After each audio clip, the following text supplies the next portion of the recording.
3 or 4 of the last ones in the first round.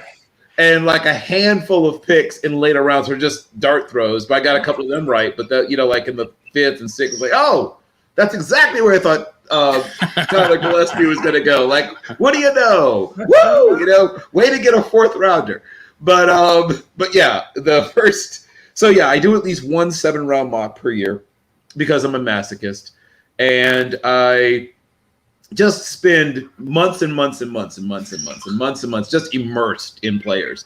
So I know shocking details about many players. I know whose moms were sprinters. I know whose dads were football players. I know, what guys skipped a grade forward in school, which guys had 3.97 GPAs in tough majors. Yeah, you spend months just immersed in these people's lives, and then boom, it's over. Now I got to start on 2022. It's a good thing that you got a lot of time on your hands, and you can. But Demetrius, you also had a draft party last week. And congratulations on Detroit just doing smart things. No, right? See, there goes Bill already trying to take over questions that we haven't even got to yet. Oh, I'm so sorry. Well, that's okay. That's all right. I know now that after we talk to Bill, we just mute him. That would be the move. Yeah. So there you go. And Demetrius, how did things turn out in your mock drafts? So it was good over here. It was a mix of Bears folks, because I actually live on the north side of Chicago, and Michigan people, right? Lions fans. So it was a nice mix, and everybody in the room was happy. So it was good times, good picks, good drinking for everybody. So it worked out for everybody. All right. Well, Don down there, what's going on down there? Mr. Hayes, the right gentleman from Texas. I'm telling you. Wait a minute. Hold it. Don, we're good. We're good. With your appearance on the show, Clint is no longer the token white guy. That's true. So, making strides every day, gentlemen. Making strides. Exactly. Diversity works. So Don, man, I got a black T-shirt on. There you go. There you go. So does Bill. See, Yeah. I mean, how's this working out? We got 2 black, we got 2 blue, and then we got the yellow. We all call Always each other. yellow. All right. Well, hey guys, I'm looking forward to having some fun tonight. Maybe we'll get off by 8:30 or so. Who the hell knows? Good luck with that. Good luck with that. Good luck. We're recapping the draft. Good luck. Okay. Let's get started here with what's happening in Green Bay. Don, I'm going to start with you since you haven't been around for a while, and we're going to talk about Aaron Rodgers. Do you think he's going to be the starting back for the Green Bay Packers in 2021? And do you think that the rift between him and the front office has kind of already eliminated the Packers from Super Bowl contention? Well, you know how I feel about Mr. Rodgers. He's kind of a weird dude. He's just a weird dude. And I heard an interview with Brett Favre that said that his gut feeling is that he's done in Green Bay. Who knows? But I can see several teams maybe trying to make a play for him. I mean, he is a hot commodity. I mean, who wouldn't want Aaron Rodgers quarterback your team, even though he's old? Tom Brady's proved that you can be an old guy and still get it done. So I think he'll find somewhere to go, but I don't think he'll be in Green Bay. I think he's kind of burnt some bridges. I know that there was some disgruntlement between him and his head coach, and so I can see him landing somewhere else. Well, I'm going to really switch this around because, Clint, I'm going to bring you on next because it's rumored that he might be heading your way That's what they're saying here. They're loving that talk up here. Have you seen our two quarterbacks? It doesn't sound good for him to be back in Green Bay. There sounds like there is a rift there between the front office, maybe the GM. I don't know. Him and the coach maybe had some differing ideas in that playoff game. It doesn't sound good, but the Packers do still hold a lot of cards in that situation. And for that reason, I don't know that unless he is going to go hardball and say, then I'm retiring, I'm out. And I guess I could see him doing that. Hey, he doesn't have to play. He's made all the money. He's won the Super Bowls. He's gotten all the individual accolades. So I guess he doesn't have to play. If I'm the Packers, I'm trying to fix that. I'm going to go make a move and get Julio Jones and think about firing that GM or something. Hey, it's all fun in games to be like, oh, we have another quarterback. We got Jordan Love back here. Yeah, try that and see how that works. Because I've got Drew Lock here. And let me tell you how that's working out. So, no, you try to fix that. Can it be fixed? I don't know. If Aaron is not on the roster, I'll go ahead and say the Packers won't go to the Super Bowl, though. Yeah, I think that's step out on that limb. Fair. Step out on that limb, Clint. Right. It's pretty steep, but I'm going to step out there. Yeah, they'll be in trouble. Right. Demetrius, I'm not going to let Bill take all of your thoughts. So we're going to come to you next. Right. So I'm going to take a different approach. I'm taking football out. To me, and I'm not an Aaron guy. You see the banner, you see the shirt. But I'm going to do a relationship analogy. This is what it looks like to me. You guys tell me if I'm wrong. Think about your wife or your girlfriend. And she come home one day and you go, babe, sit down. I got to talk to you for a minute. So this big night, right? Everybody's around. Everybody knows what's going on. All your friends are there. And you sit her down and you say, look, I've identified my next woman. I got her. Here's the deal. I'm going to tell you two things right now. You are replaceable. You are eminently. And in fact, that money I was going to buy your new car with, nope. I set her up in the guest room. I already got her. I know her name. I set her up in the guest room. So, yeah, you don't get that car. And now you need to understand the clock is ticking. Your days are numbered. So then she said, oh really? Oh, really? Oh, okay. Let me go out and show you exactly what you're giving up. You go ahead with your knockoff out in the guest room. Y'all have a good time. I'm going to go out and show everybody. She went out and got a boob job. She got facelifts. She got a new dress. She put on some heels and won MVP of the league. And said, you and your knockoff have fun. I'm out. This is not repairable, guys. I'm sorry. This is at a relationship level now. This ain't about football. But he said something, and he's so cool with the simple little statements. I put a monkey wrench in their program by playing too well. That's what he said. So guess what? He's done. And I think he will be willing to sit to make a point because I think he's that kind of petty. He is the next level kind of petty that he would not play football rather than play for them. So I think it's a wrap. I think Clint's throwing a party somewhere around early August. We're all invited. Exactly. Clint's throwing a big party in August and we can all join via Zoom. Because that's their next quarterback. I mean, Miami, maybe, but they'd have to put together a really nice package. I think Denver's in the best position. I think Denver is an appealing team to him. And I think they got the best package you can probably send back, not including Drew Lock, by the way. So, Bill, all petties aren't named Tom, huh? Well, yes. I think you've all heard my particular theory about the greatness of pettiness or the pettiness of greatness, however you want to put it. Think of all the real greats in the top level of whatever field, right? Yep. We talked about Tom Brady. Tom Brady, to this day, gets all like in his feelings and tears up when he thinks about draft day. Yep. 22, is it now, years ago, right? Yep. Still upset. Hasn't let it go. Who here saw Michael Jordan's Hall of Fame induction speech? It was a fistful of petty. It was just a walk down petty lane. So, middle school basketball coach, right? Right. Yeah. Think about all of the super top level people in so many fields and how petty many of them are. And Aaron Rodgers, I mean, he might not be wearing all the belts, but at least he's got like the WBC level belt, right? He might not have unified the belt. But that's not a discount double check, baby. That's the king of petty. That's what he's doing right there. He's showing he's got the belt. So what I will say, I think he wants to play football. I think he wants to play football someplace else, obviously. Would he go the I won't play football route as opposed to playing for you? Oh, he most certainly would. His preference would be go someplace else. And obviously we know about Miss Woodley and her home, apparently in the beautiful rolling hills around Boulder. Right? We know that he's a guy that would probably look good in the uniform.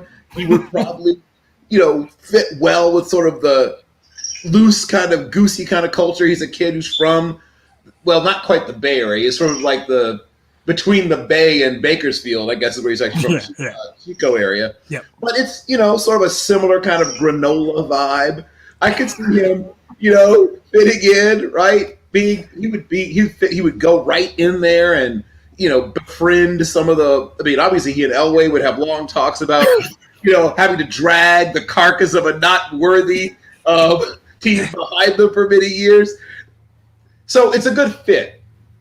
But there are other teams, I think, that will probably try to throw a bit in there. We all know that the Rams made a long, strong run at him, and when they couldn't get him, they moved on to Matt Stafford. I'll just throw one last thing out there. I don't think that's going to happen, but I will not be surprised one teeny tiny bit if the Raiders try to get into this game either. Yeah. Now, I don't think they've got what it takes, but I promise you phone calls will be made. Yeah, totally. Okay. All right. Let's see. Well, since you mentioned Chicago and talking about all that, I know you're a Detroit man, but Demetrius, should Justin Fields be the starting quarterback for the Bears in 2021? Yes. My podcast producer and good friend is a Bears fan. And the question you really have to ask is, if not him, then who? Right? So if your answer is the Red Rifle, then hell yeah, Justin Fields has to be your starter. I mean, unless your scouting department sucks and we all got this wrong, if they have anything resembling regular off seasons where he gets OTAs and any kind of work, he is probably the most talented guy in the quarterback room. and that should matter. At minimum, he's your starting quarterback by midseason. But I think when you factor in the obvious, which is there are two guys, Pace and Nagy, whose jobs are on the line. They don't have the luxury that the guys in Detroit have. Our new GM and our coach, they got plenty of time. They're doing rebuild work. They're taking their time. They're breaking kneecaps. They're right. They're taking their time. They're building this thing right because they know they have time. Nagy and Pace don't have time. They need to sell tickets right now. They need to win games. They're praying Aaron Rodgers ends up in Denver because in their mind, then they have a shot. But the direct answer to your question is, if he's the most talented guy in the quarterback room, you're going to have to convince me why he's not the starter. And I'm not inherently against the Red Rifle. I think Andy Dalton gets a bad rap. He's been a decent quarterback in this league for a long time. But you traded up. You gave up chips. You pushed him into the middle of the table. You gave up capital to get up and get this guy. The message your fans got was he's the guy. And so when you're thinking about a quarterback on his rookie deal and trying to get the best equity from a quarterback on his rookie deal, yeah. And he's the best guy, yeah. He should be a quarterback. I don't know how to figure out a way where he shouldn't be.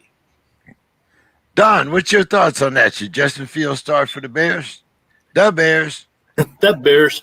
My thought on that is, Justin Fields is a unique talent. But whenever you start a rookie right off the bat, you're looking at his first game. He might throw for 3 touchdowns, no interceptions, and whatever. And then his third or fourth game, he's getting picked off 4 times, a couple picks. So you just never know with the rookie. They're going to win you some games, they're going to lose you some games. I see Justin Fields eventually being the starter in Chicago, just because I think he's that good of a talent. But you don't want to rush it, because if you rush it, you make the wrong decision. You ruin his psyche. I mean, that's kind of what I think. The Cleveland Browns, it was some of their quarterbacks they had in the past. So I think bring him along slowly, and maybe by the 6th or 7th game of the season, he might be the starter.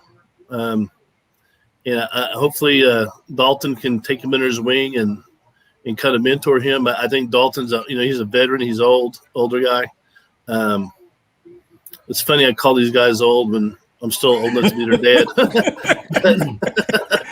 but I just think that slow and steady wins the race. And Justin Fields, I'm thinking he'll have a phenomenal career. Bill, slow and steady, or you're going to ride with Demetrius? It's win now. Well, I mean, I believe that at least to kind of justify some of the things they've done, they're going to give Andy Dalton every chance to at least start the season. Now, his leash is going to be about that long. If he has forget a bad game, if he has a bad half, we could see the kid starting to warm up on the sidelines. And so either Andy Dalton will have the season of his life, and Justin that'll keep him on the sidelines, or he will be Andy Dalton, the Andy Dalton that we've seen these many years, and at some point, maybe fairly soon, he will give way. So we're going to see him play. Like we'll see. I think we'll see both quarterbacks start games this year. My prediction is that both quarterbacks at some point will be starting games this year. Hopefully not due to injury, but just due to the fact that they want Justin Fields to eventually become the starter, but they also want him to. Let's look at things. Their offensive line is a work in progress, I think would be the nice way to put it. So I think that's part of why they're probably not going to rush him out there. I think that they would like to sync up a few things. They've made some changes to their offensive coaching staff, including Bill Lazor, right? Which is one of the reasons they brought in Andy Dalton, was that their past relationship. So I truly believe that they're going to want that offense to mesh, both in terms of timing and everyone mastering the playbook, and the offensive line hopefully improving to the point where when Justin Fields is ready to step behind there, he's not basically just stepping into, like a sinkhole or whatever, where everything's just all we see those little, unfortunately, if you go look at a lake or somebody's in the ocean, they have these little, it's not quite like a full-on like typhoon, but it's like a little spinning vortex of trash. They don't want that to be what he's stepping into. You don't want your very, very important. I'm sorry, that's a T-shirt. It is not trash. Spinning vortex of trash has to be a T-shirt. Vortex of trash. You want your offense hopefully functioning, your offensive line playing well, and then Dalton has a bad half or whatever it is, whatever it takes. It's like now, week whatever it is, he steps in and is the starter from that point forward. I think that's the plan. Clint, you got the last word on this. Well, I'm gonna go the other way on this. I think Justin Fields probably should be starting. I don't think he will, because of the fact that I think Matt Nagy's coaching for his job. And what better way to save your own butt than to say, hey, look, we went like 7-9 with Andy Dalton. Imagine what I'm going to do with Justin Fields.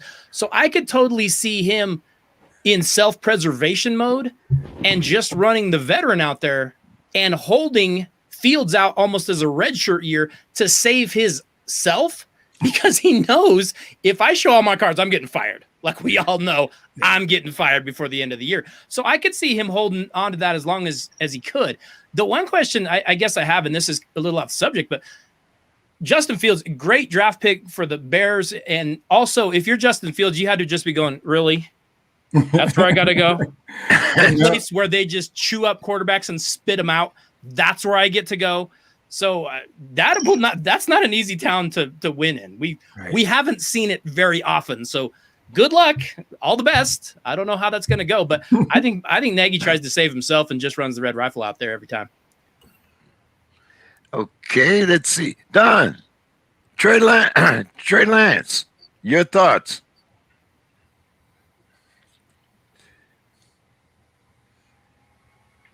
I don't think Don has any thoughts on Trey Lance. Minimal thoughts on Trey Lance.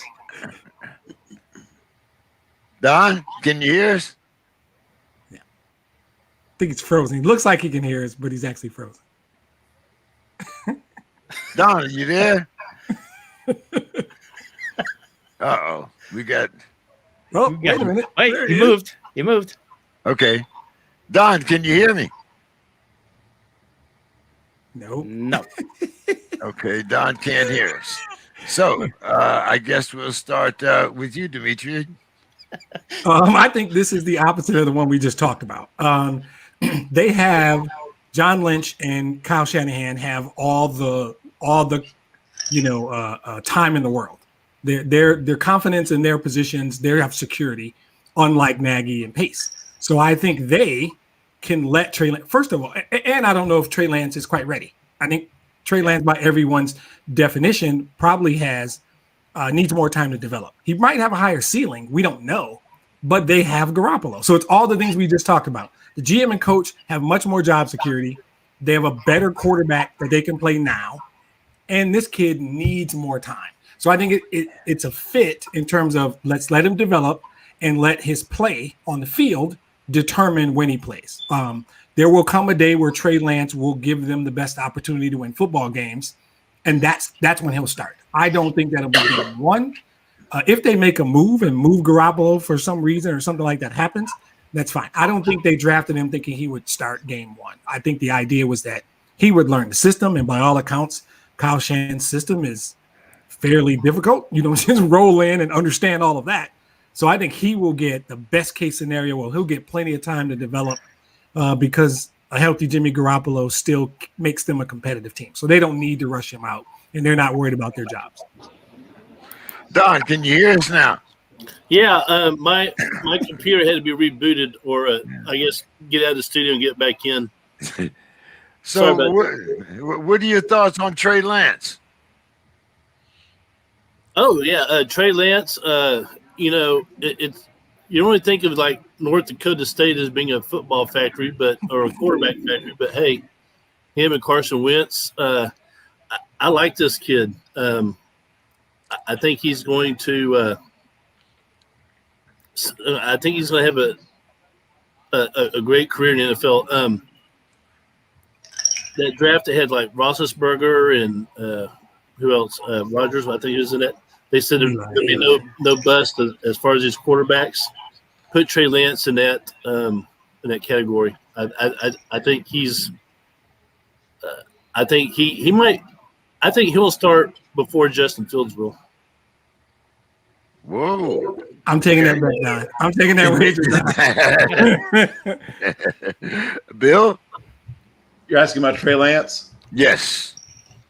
So the first thing I will say. Wait a minute. Wait. I'm asking about Deuce Lance, not Trey. No, go ahead. No, go ahead. The first thing I'll say is that he is, once again, just like we talked about with Mac Jones and a few others, on the very low end of the number of starts of guys who've ever been drafted in the first round of the quarterback position. And generally, those guys have struggled. The one real exception of the guys on the super low end of starts really is Cameron Javale-Newton. That's it. That's the list. Everyone else, Tommy Maddox and all the other guys who are in the Mark Sanchez, all those guys in the under 20 starts club, it didn't work out all that well for all the rest of them. So they will be bringing him along slowly for several reasons. The good news is that he's extremely mechanically sound. He's extremely bright. He works like a freaking machine, and he wants this. He's still, once again, he's got a little bit of that petty, not like to the level of some of the people we talked about, but he hasn't completely gotten over the fact that he was only a 3-star recruit. He felt like he should have been a 4 or 5 because everybody feels like that, I guess. And he still hasn't forgotten the fact that University of Minnesota didn't want him to play quarterback. They were willing to bring him on, but not as a quarterback, but as a athlete. And so, he's not completely over those things. And if you talk to him, they come up in conversation, right? And you can see the look in his eye, like there's a little bit of something going on in there when he thinks about those things. He truly believes he's the best, like so many of them, the best quarterback in the class. He wants to be able to show it. But there's some stuff that has to happen first. And this is a team, obviously we're all old enough to remember when this team was a Super Bowl contender, wasn't that long ago, like last year. So clearly they have expectations that some of the other teams that drafted quarterbacks early don't, right? The other teams that took quarterbacks right at the top of the draft aren't thinking, well, we should be winning the Super Bowl this year. Or that's not – they're hoping to do that, right? But they're not really believing they're going to do that. You think the Jets are thinking, man, we should win the Super Bowl this year? You think the Jaguars are thinking, we should probably win the Super Bowl this year? They're going to say they expect to do that, but they don't realistically expect to do that. The 49ers realistically expect to be playing in the Super Bowl. Yep. And so Trey Lance, if he flat out kills it and just plays rings around Garoppolo, then yes, I think you'll see him. But I think you'll see him in some packages. I think you'll see him in mop-up duty if they're blowing someone out or getting blown out, that kind of thing. I don't think you're going to see him getting meaningful snaps until very late into the season. Probably, I guess, is it week 18 now? I guess whatever. But yeah, he might get if they've locked into a certain playoff spot or out of the playoffs, and late in the season he might get a start. Once again, I'll sort of Pat Mahomes, but I think they're going to slow play this, and I think they're probably right to do so. Clint? There's a lot to like about him for sure. Did our sound just go weird? Yeah, I'm hearing an echo. I don't know where it is. I was too. I don't know why. Ton of tools, like everyone has kind of said. Big, strong kid, like kind of resembles Andrew Luck in a lot of ways. Really athletic, can beat you with his legs like Josh Allen.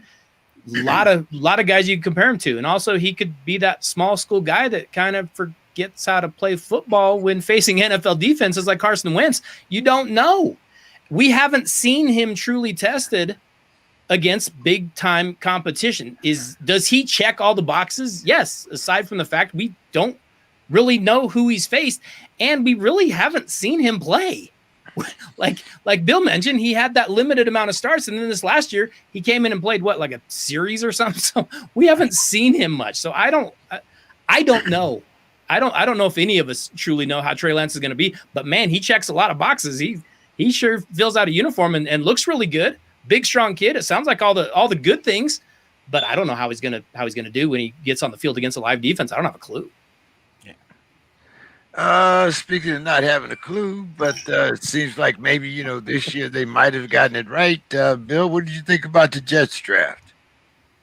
I think it was a solid draft. Pretty much sort of what we expected, where and when we expected it.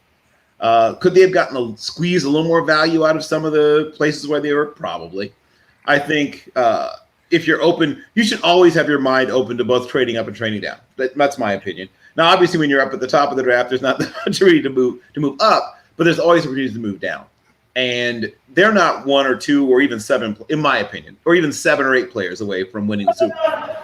So if there's an opportunity to pick up, whether it be picks for next year or picks in the same draft, I at least think you have to explore that idea. And I know there was teams that probably did want to move up at certain spots. But yeah, other than that, obviously getting Travis Etienne it's the Jaguars, so I forget that. But they did add players that most of them will see the field quickly. Yeah. Which is one of the advantages of being a terrible team, is you get to find out very quickly if your draft picks are players that were the right players, because they're going to Elijah Vera Tucker's going to start at guard day one. I'll bet virtually anything on that. I think Elijah Moore, worst case scenario, is wide receiver 4, possibly wide receiver 3, right out of the box. Michael Carter is probably a third down back. He's in the mix there. Sherwood's probably a reserve / special teamer. The other Michael Carter, the cornerback. We drafted 2 guys named Michael Carter. That's because just to make it interesting. Why not?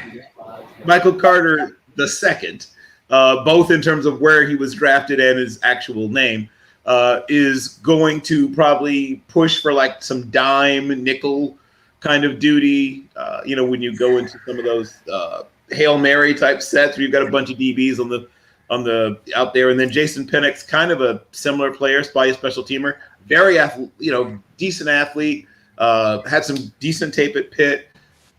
They have a fair amount of depth now at that position, so he's probably once again going to be a special teamer, reserve type.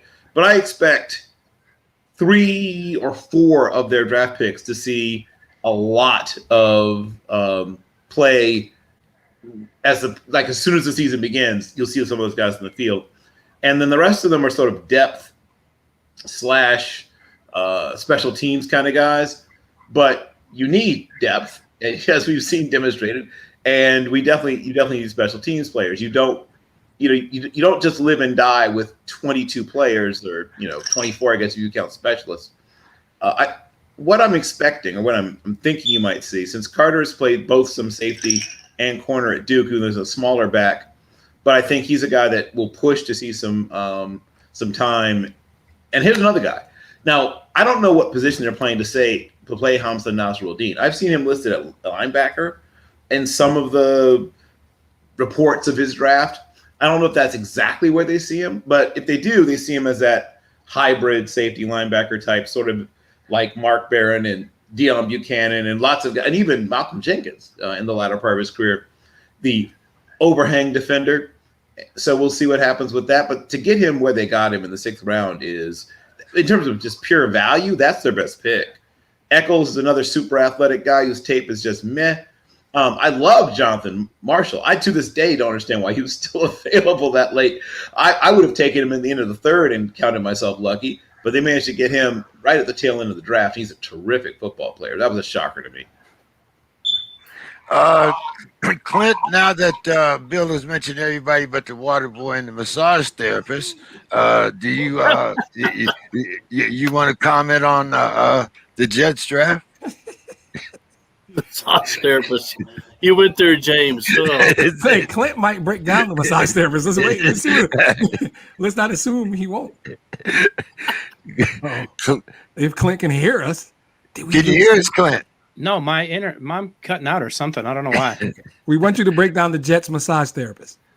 I don't know if they're as good as the ones out in Florida. It's cooler up there, so I don't know if they have that as good. Isn't it weird though to like see the Jets making moves that like just aren't blatantly stupid? Right. Like, we're all like, wow, they can make moves that aren't dumb. I think they got the right coach. I think he might end up being a pretty good coach. Yep. They went and actually got some decent guys in free agency. They go get Sheldon Rankins and Carl Lawson, and they go out and have a draft that, again, I don't know that it's a great draft, but you look at it and you're like, they didn't screw it up. Nice job, Jets, because we haven't said that in a long time. Yeah. So massage therapist, I would imagine there's some places in New York you could probably get a pretty good massage. I don't know if it's, Jupiter, whatever, Florida, but right. I would think you could do some damage up there as well. Yeah, the Jets didn't screw it up. Nice job. Yeah, hey, you can always call Mr. Kraft. I mean, yes. Demetrius. So I kind of agree with everybody, except I got a caveat, and Bill touched on it early, and in the spirit of always following at least one of Bill's points when I go after him, I'll give you the good stuff first. I think if you like Zach Wilson, and that's a whole nother thing I won't do now, they got 4 starters because I like Michael Carter, the running back, a lot. Vera Tucker, to Bill's point, that's their starting guard, and Elijah Moore is going to be a really good player. I find it interesting that they had 5 picks in the 5th and 6th round, all defensive backs. They drafted 5 defensive backs in a row. So, okay, I guess they know where their weaknesses are. But here's my real thing. I think the number 2 pick in the draft is an asset, and I do not think they use the asset right. Like I said, I think Bill touched on it.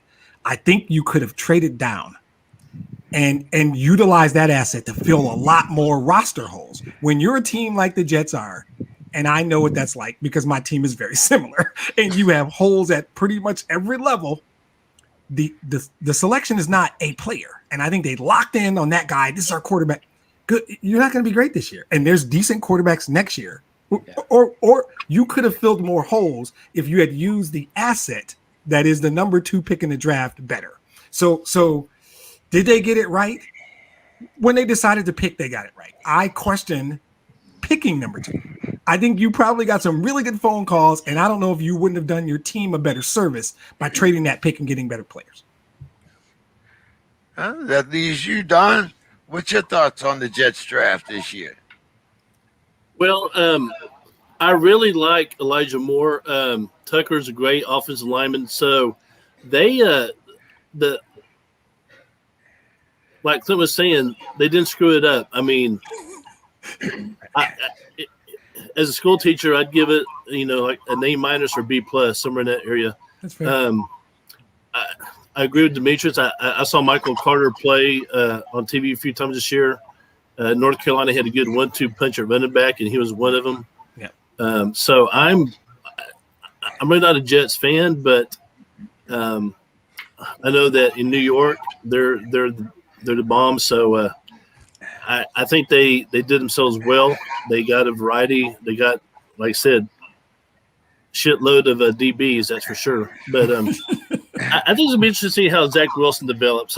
You know, with those Brigham Young quarterbacks, you never know if you get a Jim McMahon or if you get a Ty Detmer. You just never know. I mean, it might be a star or, you know. Y'all remember Giff? Well, I'm sure James will remember Giff Nielsen, back up for the Oilers for Dan Pastorini. So you just never know what you're getting out of Brigham Young. Gentleman from Texas, man, Houston Oilers on us. Wow, that was nice, Don. That was nice. Well, Don, you know, now I'm going to keep you down there in Texas because this is something that me and Clint were on because the rest of you guys were off. And as soon as this happened, our jaws kind of dropped. First of all, you have an interconference trade. The Cowboys actually trade with the Eagles. And then after all that, Don, did the Cowboys get it right? I mean, hey, you know, they drafted Parsons. They didn't draft the sexy pick. Don, what happened? Well, I'm sure Parsons' girlfriend thinks he's a sexy pick. Come on. Well, right before the draft, and I think they knew this. They lost one of their team leaders, Sean Lee. He's going to call it throwing the towel. So they needed defense. They needed primarily defensive backs, but a linebacker and a defensive lineman, that's fine. So the first three picks, they got their defensive lineman, they got a cornerback, and they got a linebacker. Very heavy on defense. I think it was like the fifth round before they even got an offensive player. So at least, like we can say about the Jets, they didn't screw it up. I'm actually kind of liking this draft for the Cowboys this year. Again, as an educator, I give it a solid B. Did they have the best draft in the NFC East, Don? Well, time will tell, but I don't really see anybody else throwing out the big names like the Cowboys. But with the NFC East, you just never know. But I think the Cowboys, they addressed all their issues. They filled in some gaps, and so I guess if on paper, by need, I think they probably did have the best draft in the East, NFC East. Bill, I got to come to you because I know you're the historian on the draft. Has anybody ever traded interconference in the modern era? It's happened. It doesn't happen often, as we all just mentioned. Here's what I will say about the Cowboys draft. I wasn't wild about some of their early picks, but I think they really did a really good job with some of their later picks. I think that Matt Farniok, the Nebraska lineman, who will probably be sort of a swing depth guy, but I think he's going to develop into maybe even a better version of Doug Free, a guy that can play a couple of different positions. And though you don't love him, maybe at tackle, he'll play well enough. As was made mention of, they got two very athletic linebackers, obviously right off the bat with Parsons, but then they later followed that up with Jabril Cox. Now, I had a couple of head scratchers. Nahshon Wright is 6'4" and a quarter and weighed in his pro day a not quite so strapping 183 pounds. Now, to put that in perspective, he has literally like the same BMI as like Miss Universe, right? He's an excessively spiderish kind of young man. A guy who was a late conversion from wide receiver to corner. He has very long arms, not surprisingly, and great hands. He can catch the ball. Once again, forward wide receiver, catch the ball really well. He is going to struggle with some of the stronger receivers in the National Football League. They're going to just toss him around. He needs to be essentially locked in the weight room.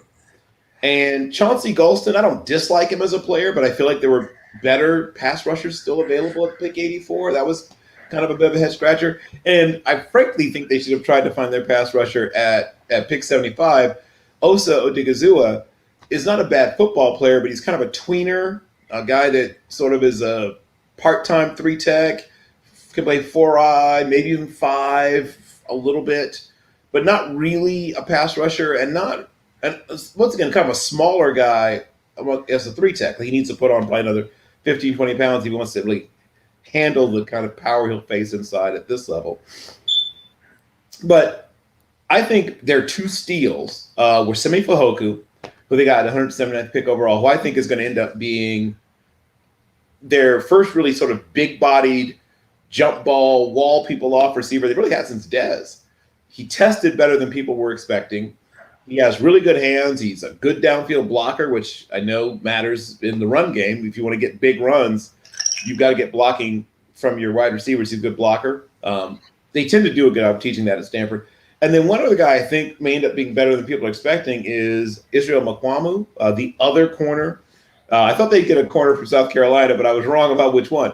They ended up taking Parsons first, but they did get J.C. Horn's teammate, his partner, his running buddy, Israel Mukuamu, who is another one of those big – they have 2 – I mean, if those 2 guys end up starting together, right, Nashawn Wright and Israel Mukuamu, they will have the tallest starting cornerback tandem literally in the history of football. I decided to research it.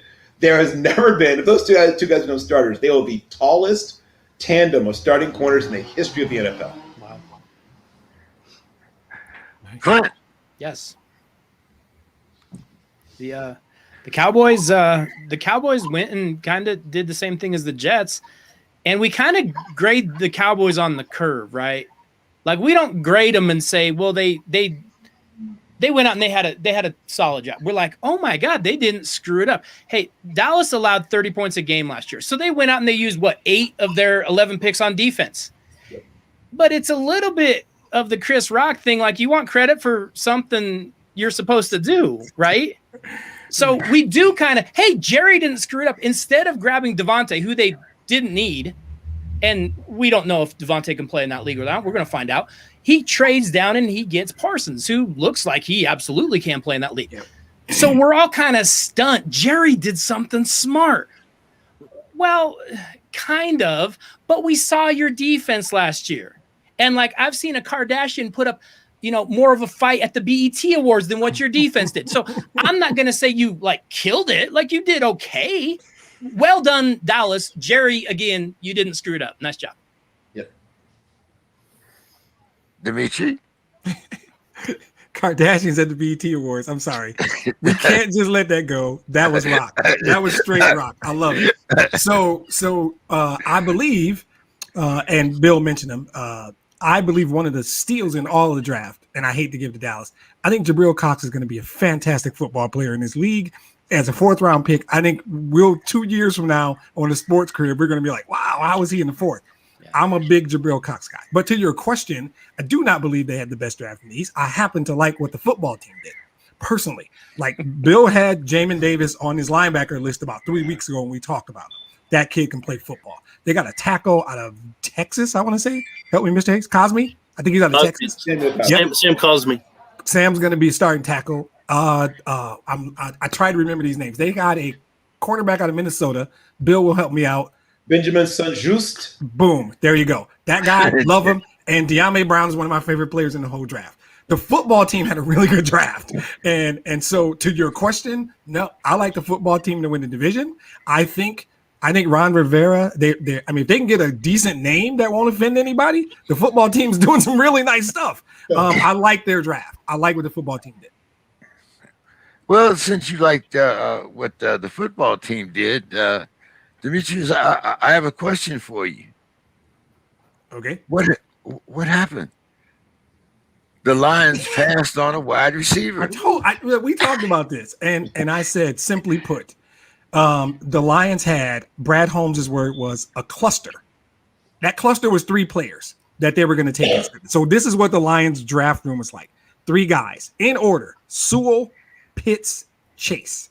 That was the 3 names. If one of those 3 dudes were there, and Sewell was number 1, trust me, they were thrilled. They did happy dance all over Allen Park, Michigan, because Sewell was the number 1 player on their board, period. Irrespective of position, Penei Sewell was the number 1 player on their board. If Jamar Chase would have been there, they would have taken him. And if Kyle Pitts was there, they would have just loved the idea of him and Hockenson running, because we would have still called him a tight end, even though he's not. So there wasn't a real chance that they were going to take a receiver. I think Waddle was going to be a good player. They weren't going to take him. If Sewell had went, they would have traded down. That's my guess. If they would have taken a player at 7, it would have probably been Rashawn Slater, and they would have considered Micah Parsons. They were not going to take a receiver. I think later they had some guys they liked, and they eventually fit right into their scenario. Amon-Ra St. Brown is exactly what they wanted. Is exactly what they wanted, and they got him later. I think they took an offensive line that was good and made it potentially great. That was brilliant. They have one really good position group now, like a really good position group, and that's the offensive line. And then they got a couple of complementary defensive tackles to make the defensive line rotation solid. You know, if Trey Flowers is healthy, you add the 2 guys they took, that defensive line is solid now. So when you're building a team, and we are rebuilding, I can't emphasize the word rebuilding enough. We now have a group that has potential to be great. We have a solid defense line. We've got a decent running back room. We still got major holes at linebacker. We got holes in the secondary, and we probably could use some more help at wide receiver. But I think that they were incredibly smart. They didn't do sexy stuff. They didn't try. They just did smart stuff, and they have continually stacked good decision on top of good decision. I love what the Lions did in the draft. Chase would have been too hard to resist. So it Pitts, but if you would have asked Brad Holmes 2 weeks ago, perfect world, who's on the board at 7? He would have screamed Penei Sewell. He would have screamed it. So I think they did the right thing. I think they were thrilled, and I don't know if a wide receiver not named Chase or Pitts was ever in the plan. And you even got a possible backup quarterback there a little bit later down the line, didn't you? We got a quarterback. I am a Jared Goff guy. I'm fine with our quarterback. We got 2 1s next year and 2 1s the year after that. When we're good enough to win, we will have the flexibility to go get a quarterback. Yep. We will. I'm not worried about our quarterback. And I think his name might be Jared Goff. I don't think he's a bum. I think he might end up getting an extension and being our quarterback for the next 6 years. The guy's 26 years old, by the way. Went to a Super Bowl 2 years ago, in case we forgot. He might not be a bum, but he's right there on the homeless roster. But anyway, Don, what's your thoughts on Detroit's draft? You know, the sun is shining on Detroit right now. I think they're going to be a tough act to follow. You know, in the NFL, their draft was fine. Like Demetrius was saying, the future is bright. I mean, they're going to be loaded, and you could have Detroit in the Super Bowl in probably 2-3 years. You just never know. You know, some teams just build over time. We saw that with Green Bay. You know, they had that attitude with Brett Favre, and you got Rodgers in there, and you see that with, of course, New England and Tampa Bay. Tampa Bay is a great example of that. I think Detroit could be where Tampa Bay is right now in about 3 or 4 years. Excellent work, Don. Excellent work. I'm going to have to. I think there might have been some. No, everything's funds. fine. I think there might have been some funds. Make sure there's not your cash app. Make sure your cash app works, Don. Yeah, check your cash app account. Bill, your thoughts on the Lions draft? Well, first of all, a lot of my high value, low risk players, right? I like players that have high ceilings, but I prefer players that have high floors, right? Give me guys that worst case scenario are still solid NFL players. Yeah. There's not a single guy in the Lions draft class where I'm going to say, man, that guy scares me, right? The guys are going to be either good or at least okay. I'll go in reverse order. So the guy they got the second or third to last pick of the whole draft, they got a guy who's going to be a solid part of their back rotation, Jermar Jefferson. Yep. He's a really good running back. He has everything except that really like electric speed. He's got everything else you want. He can catch the ball. He's decent in blitz pickup.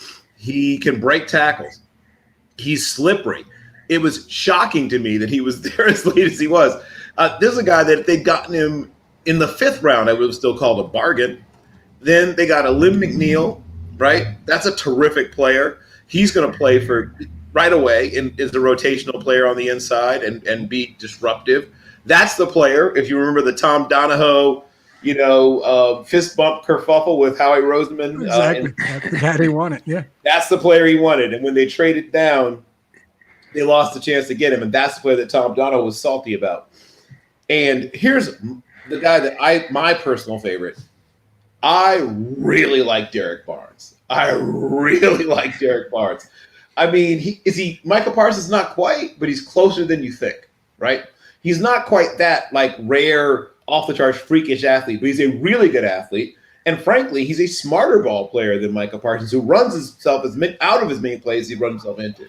Not Barnes. He's a heat-seeking missile, but he's one that doesn't lose the radar lock as often as Parsons does. So even though Parsons might be faster going from point A to point B, he sometimes overruns where the play is.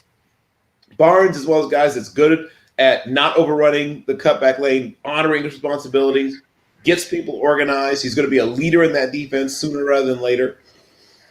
I think he's going to do extremely well. I wouldn't be shocked if he might not be a day one starter, but I think he will start before the season's over. Amon-Ra St. Brown. People can complain about lots of things, but you rarely hear people complain about USC receivers who can play in the slot, right? Robert Woods, to a lesser extent, even Nelson Aguilar, who's more of a speed guy and was not as polished, but he's got a little bit of both. He's not a blazing fast guy, but he's a little faster than you think he is. Really, really good route runner, has really good hands. Levi Omoroziki is going to see, once again, just like Lynn McNeil, is going to see reps right away on the interior, and both are powerful, disruptive players. Afiatu Melifonwu is another really good football player, and he's going to be pushing. So they've got, shout out to Nigeria. A lot of Nigerians on this list, but he's going to be pushing. Shout out to you for knowing how to pronounce all of them, but that's all right. Go ahead. But right in that same room, in the cornerback room, Jeff Okudah, once again, shout out again to Nigeria, and Emanle Oruwariye, once again, shout out to Nigeria, Afiatu Melifonwu. So it's going to be like old home week, pound the fufu, somebody brings the calabash. all Nigeria all the time. Woo! But that's going to be a very long, talented cornerback room. Yeah. All are a bit raw. That's the one thing they all have in common, but they're long and talented. And once again, hey, DB coach, get him coached up. And obviously Penei Sewell, I mean, getting him at number 7, it's hard to call a guy the 7th overall pick a bargain, but he has a good chance to be the best player, period, in this draft class, and to be one of the best players in the NFL. I would say a top 20-something player in the NFL, maybe even immediately, like when they break camp. He might be a top 20, 25 player at that point. So I really think it's one of the best draft classes in the NFL. I don't think people are talking enough about how good this class is. I think every player makes the team, and several of them will contribute early. Yeah, absolutely. I think we should find out if there's a goat meat franchise in Detroit, or perhaps oxtails. But anyway,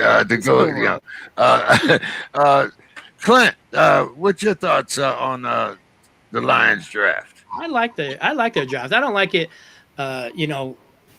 quite as much as I won't put them in the Super Bowl quite yet. But some of that might be because I want to see my kids get older, and I'm not ready for the world to end just yet. So I give Dan Campbell and that front office a ton of credit. Like Demetrius said, they didn't go sexy. They went smart. We talk about it all the time. We say, hey, football games are won in the trenches. Hey, who are you going to draft? A wide receiver? Well, why? That's not where I want to draft people as close to the football as possible, and then I'll work my way out and figure those things out. Exactly. But when we start drafting outside in, that's not what Detroit did. And for that, I will give them a ton of credit. They did something that you kind of have to, I guess, be tough enough to sell to your fans. So I give them a ton of credit for that, because there's a lot of teams that didn't do that. Yep. They don't do it ever. So, yeah, I really like what Detroit did. Well, just describe Jerry Jones. Yes. Jerry Jones in that show. Yep. Clint, give your Broncos a grade. I don't love their draft. I guess I like it as a friend. I'd probably go like a B minus. I wouldn't go A. I'd go probably B minus. I like Patrick Surtain can be a lockdown corner.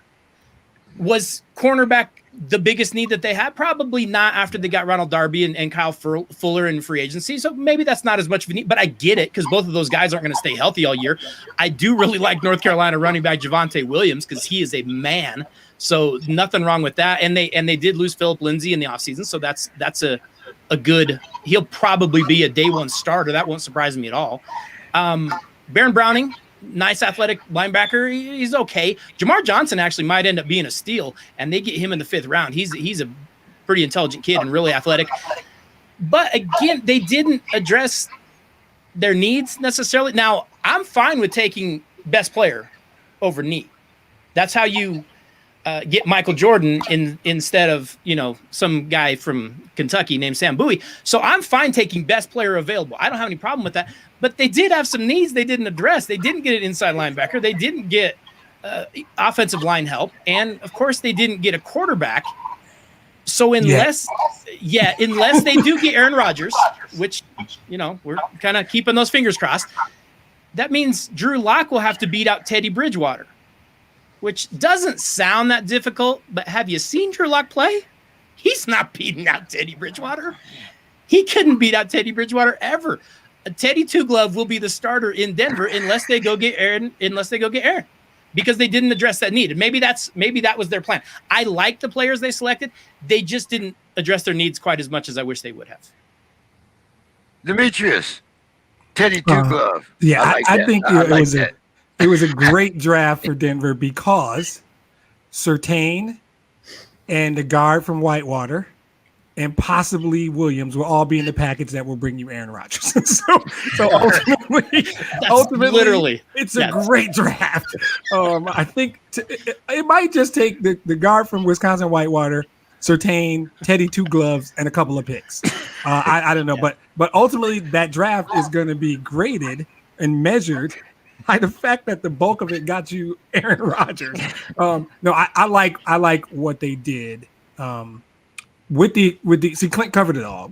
If you go into the draft and you have this delicate balance of best player versus need, I think it has to be a balance. I don't think you can just go straight best player and ignore your needs. And I don't think Matt Millen used to do the need only. Ooh, I like that kid from Hawaii. Okay, great. Except you're passing on a bunch of really good players, and his name is Aaron Donald, but you really, really want to take this tight end? You can't do that. Can't do that kind of stuff. So I think they did lose out on that balance. I think ultimately they're going to trade the bulk of this draft to Green Bay anyway. So it felt like we were drafting for someone else. Exactly. Don, did the Broncos draft for Aaron Rodgers? Well, in perspective, perhaps it could happen. But Denver, some of these guys are really like. I love Surtain. I mean, that's the guy that I want Dallas to get. By the way, I thought Surtain would be in the Cowboys uniform.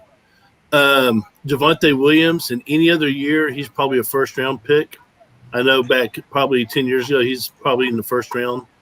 The head scratcher for me is Caden Stearns out of Texas. I actually know the family.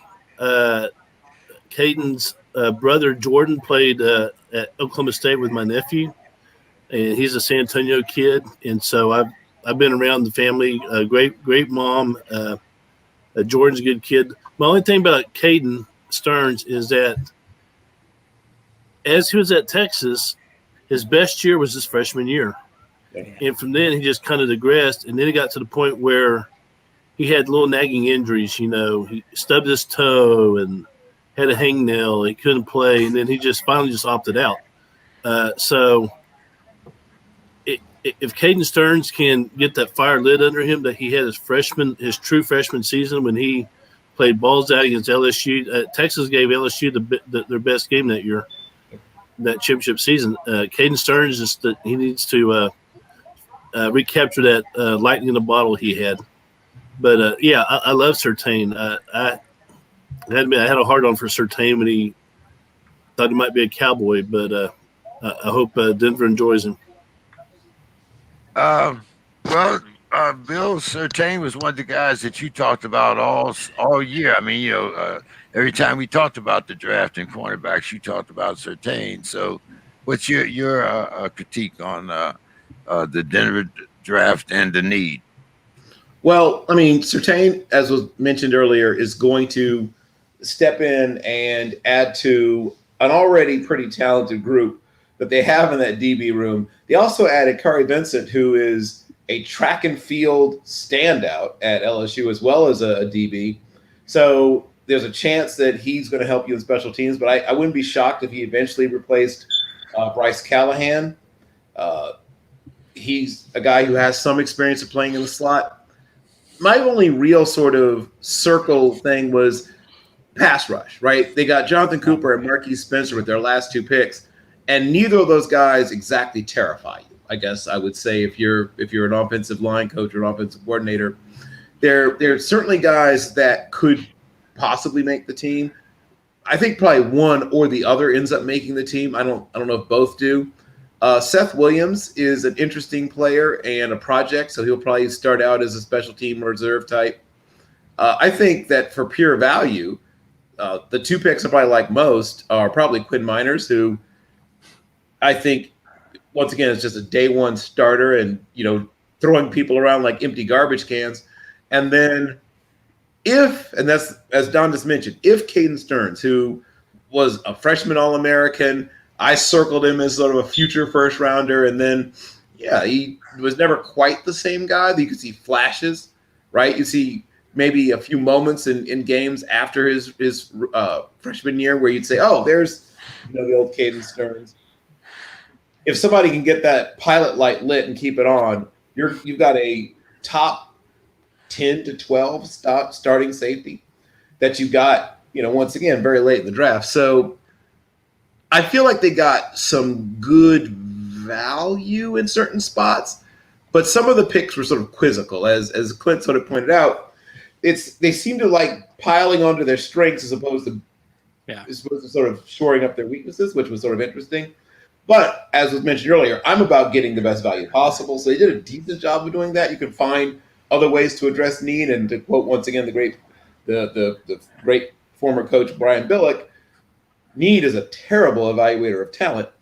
So I can understand them maybe not doing some of that, but I think they had some opportunities to address pass rush and maybe some O-line depth beyond Quinn Miners, right, who was a very good football player. But I think it couldn't have hurt to maybe try to find one more offensive lineman somewhere amongst all those many picks instead of just piling on more corners and safeties. But, I liked most of the players, even though I didn't quite understand how they're going to fit in. Well, Bill, with the 24th pick in the draft, the Pittsburgh Steelers picked Mr. Harris instead of Mr. Etienne. And a whole bunch of other people, yes. Bill, your thoughts on the Steelers' number one pick and the Steelers' draft overall? So I'm just going to say this. I think the running back out of this whole group, just like often happens, like with Jonathan Taylor last year and lots of other running backs in the past, will probably be like the third or fourth back selected as opposed to the first back selected. And there's a lot that goes into that. But, I mean, look at what happened with Robinson down in Jacksonville. Of course, now he's going to be in a platoon system, I guess, now with Etienne. But I hate to say you can find running backs any place because it's not really true. But if your scouting department is good at their job, you can find running backs, certainly outside of the first round, who can give you everything you would have found from a running back in the first round. I'll put it that way. I certainly like him as a player. I understand the selection. I just feel like that's not a great use of the opportunity to pick, in the first round, period. Etienne is the guy I like a little bit better just because of the chance that he has to turn a short play into a big play. And I like Najee Harris, but if everything goes right, he's getting you 20-something, 30 yards. He's not a guy that's going to run away from every defender. He's going to get caught from behind at the NFL level. Travis Etienne, however, is a guy that can run away from pretty much everybody except the fastest of the fastest players in the league who might maybe, a handful of guys can run him down from behind, right? We talked about Kari Vincent. That's a guy who can run him down from behind. Maybe Brandon Eccles. Like some of these guys who were like track guys. But anybody else, unless they take a heck of an angle, he's just going to, once he gets a couple of blocks, slips a tackle, he can be gone on almost any play where he gets the football. They're both good receivers. Najee's maybe slightly better in pass pro, but they're both good in blitz pickup. They're both solid at it. And people undersell how strong Travis Etienne is. He's not some little flimsy scat back.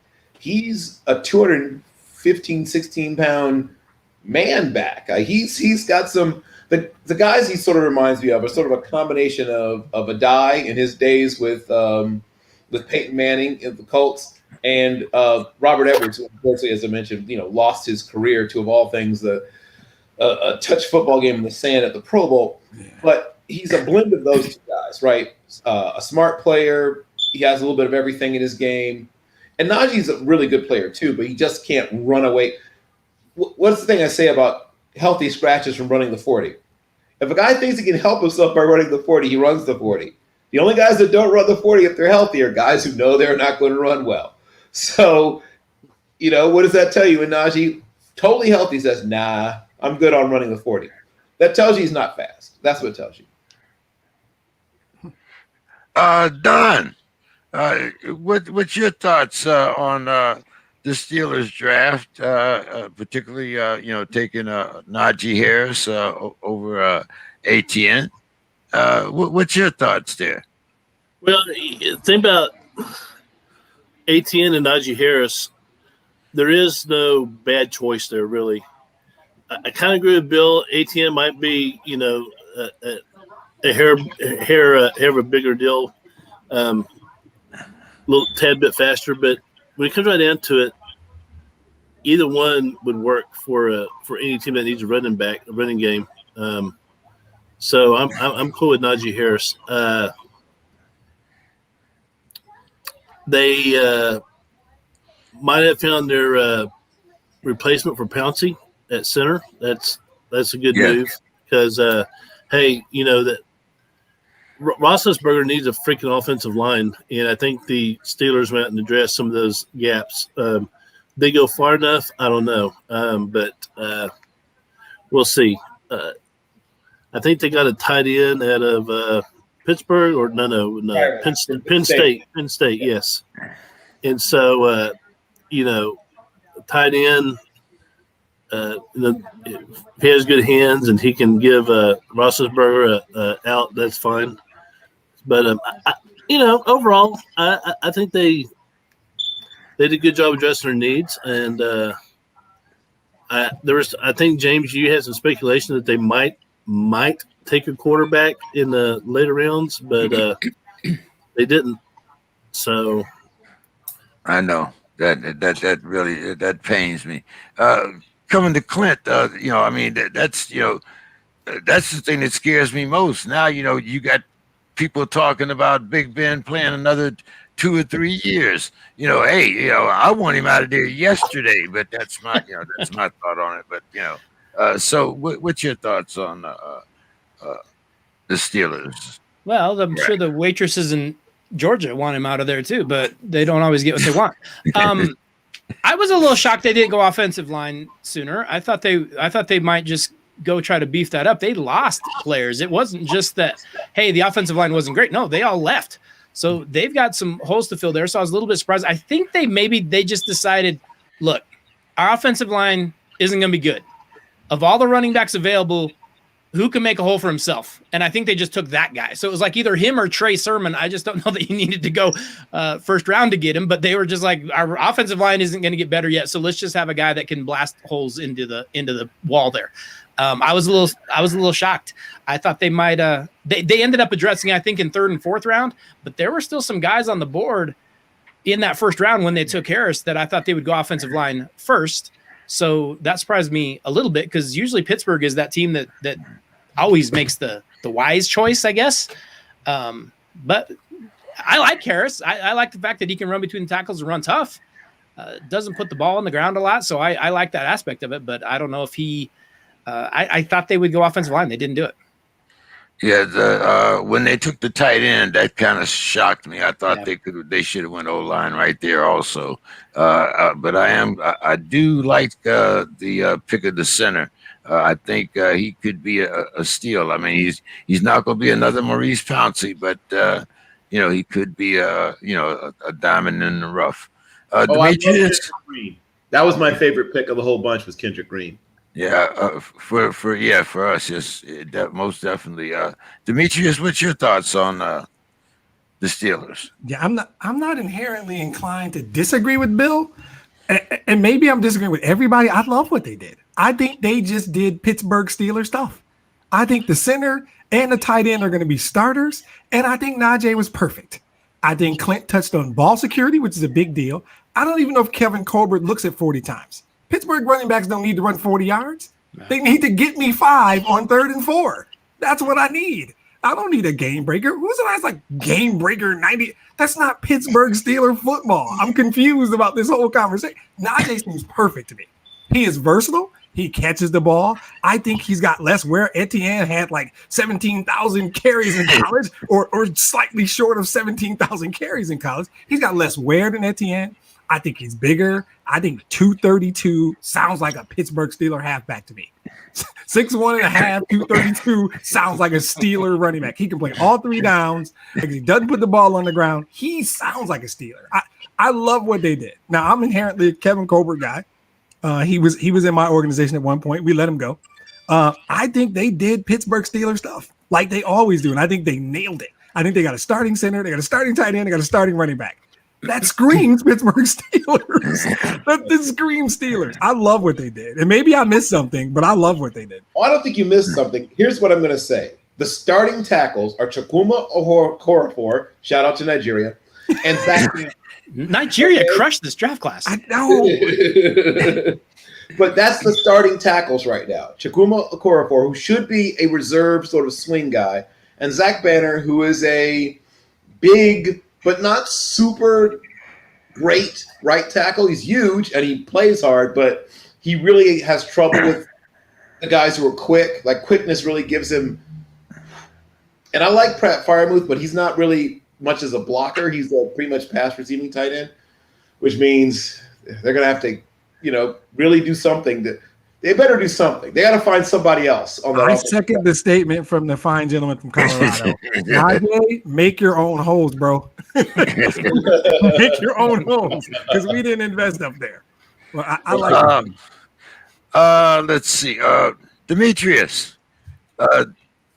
It seems like Bill Belichick, he got his quarterback. The Dolphins, they got Waddle. So which team had the best draft in the AFC East?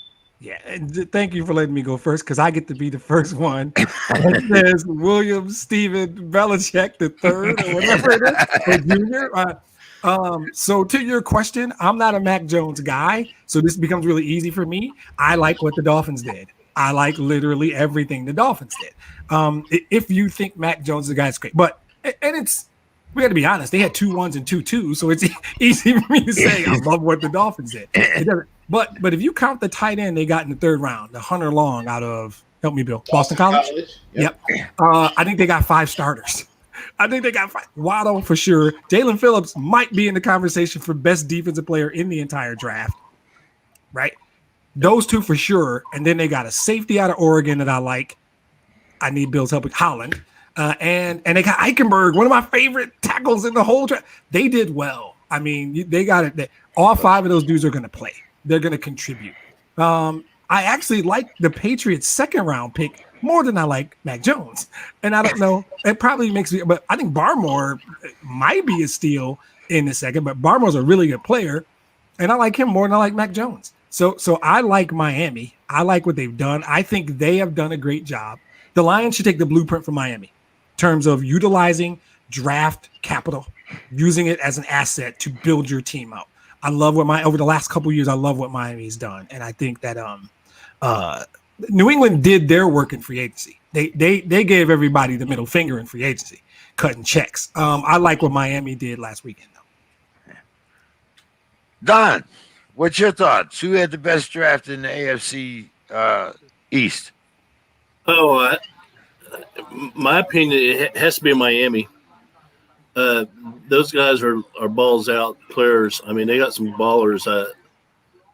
Phillips. I mean, he's a beast. Waddle. I mean, come on. So maybe it's just because Miami had, the 2 first rounders, 2 second rounders, but I think Miami really made a splash. I think they addressed some needs, and I think that they had a much better draft than New England. I'm not saying New England had a terrible draft, but just production wise, they got some studs in Miami. Clint, just so you don't get left speechless, I'm gonna let you go before Bill. As far as who had the best draft in the East, Yeah, I like the Jets. I really love what Miami did. I like what Miami is doing in general. Not only are they going out and getting solid players and draft capital for the future, because they got a ton. They still got picks coming. Yep. But what Brian Flores is doing up there, getting them to play hard, tenacious, physical, mistake-free football. Wait, they don't beat themselves. They make you beat them. Just wait till they get some talent in there. So I love what Miami did. I'm not quite sure how to feel about New England, and maybe that's kind of everybody, because if this were any other team, we would probably say they may have blown it because they've had all these bad drafts, got nothing from it, and they tried to make it up in 1 year in free agency. And then they get Mac Jones, and it kind of feels like you threw a dart, and then you ran over and you painted a bullseye around it and said, hey, that's where I meant to throw it. I'm not as sure if it was anyone else, but the Patriots have had so much success for so long that we kind of look at them and say, well, they must know what they're doing. I'm not completely sold that they do. This might still be crumbling a little bit. We'll see if Mac Jones ends up being the man. I know he was a bit of a loser on draft night because he was stuck back in that green room by himself, and he barely got to see Zach Wilson's mom. So that makes him a loser in my book. That's a loss. Yeah, that is a big loss. Maybe that ends up being the perfect marriage. I don't know. He does bring some things to the table that we know Belichick likes, but they have taken a beating in their drafts and their free agency signings in the last few years. That has to bite them, doesn't it? I know last year it did, but I don't know that you can make it up in 1 year. Right. I think we're going to have to change this rating to MA. But anyway, we'll discuss. For Zach Wilson's mom? Well, He didn't see Zach Wilson's mom. He would have been okay with that. Had he seen her. Guys, hey, Google Zach Wilson's mom. I have not seen Zach Wilson's mom, so you can't have this conversation without posting a photo. Google search it. It'll be easy. That's Sports Crib After Dark, though. That's the other podcast. Hey, you remember that quarterback at Alabama a few years ago that had the hot mom on TV? Who? Yeah. Oh, yeah. AJ McCarron. AJ McCarron. Yep. That's good stuff. Good stuff. See, I just want you guys to know that I'm the one that's supposed to be the dirty old man on this show. But anyway, Bill, you want to get us back to the AFC East? Sure, I can get you back to the AFC. So as has been mentioned, and I think I may have mentioned as well, they really do have a great linkage between their front office and their coaching staff in Miami. And once again, not unlike where Brian Flores came from, right? He was originally going to be a scout and eventually become a GM in the Patriots organization, and he ended up changing direction and going into coaching. That was one of his original plans. His original plan was to try to become a GM in the NFL. He and Chris Greer, who are both young black men in a world where most of the guys are not, have clearly really found a simpatico between the two of them. And they know what they want. And they tend to get what they want for the most part.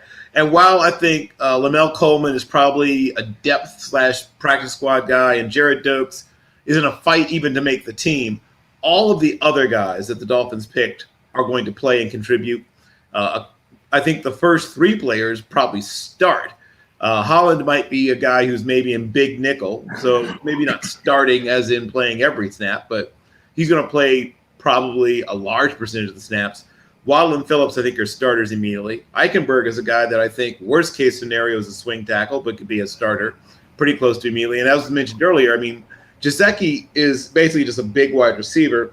So when they go 2 tights, the other tight end will be Hunter Long, who can actually block in addition to catching the football. And the comparison I have for Hunter Long, was Heath Miller, our longtime University of Virginia and Steelers tight end. And then in the case of the Patriots, it's a little different.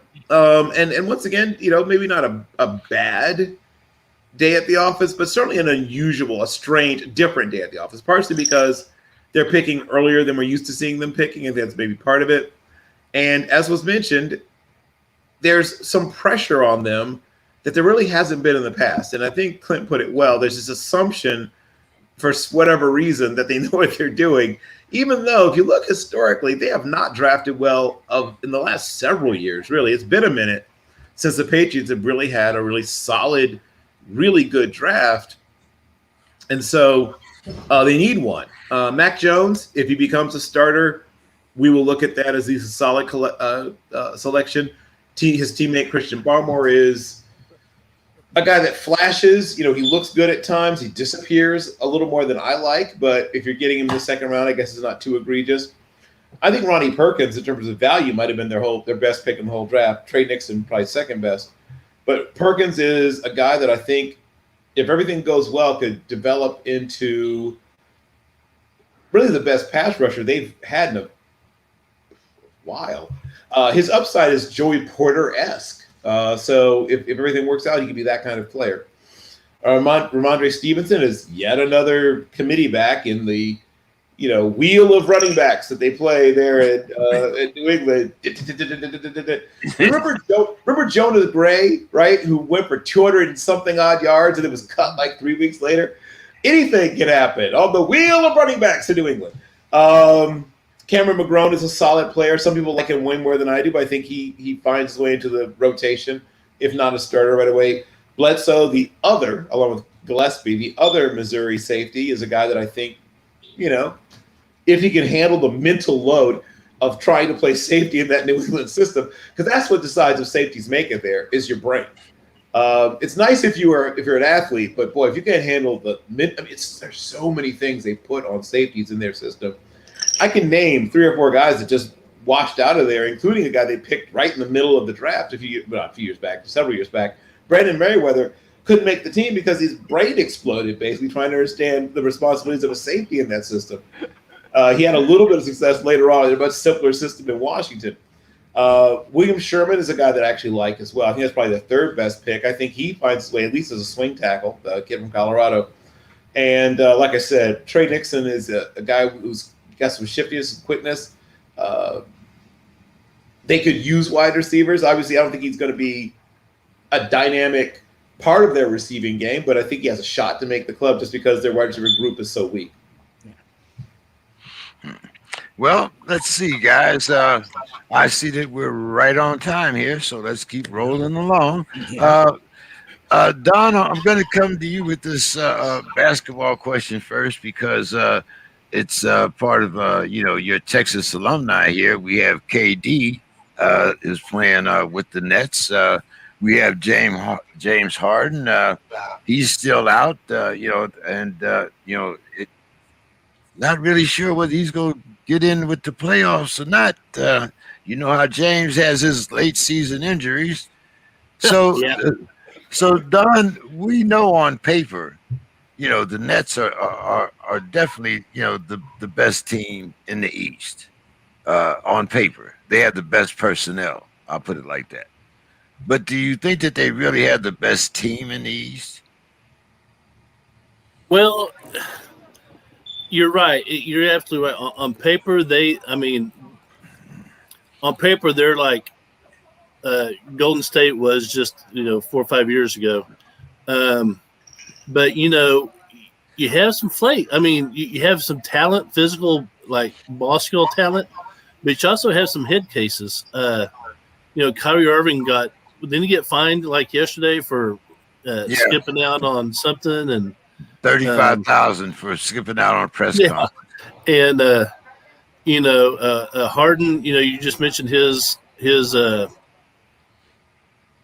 situation with the injuries and that history and scoring 40 points and losing by 3, that type of stuff.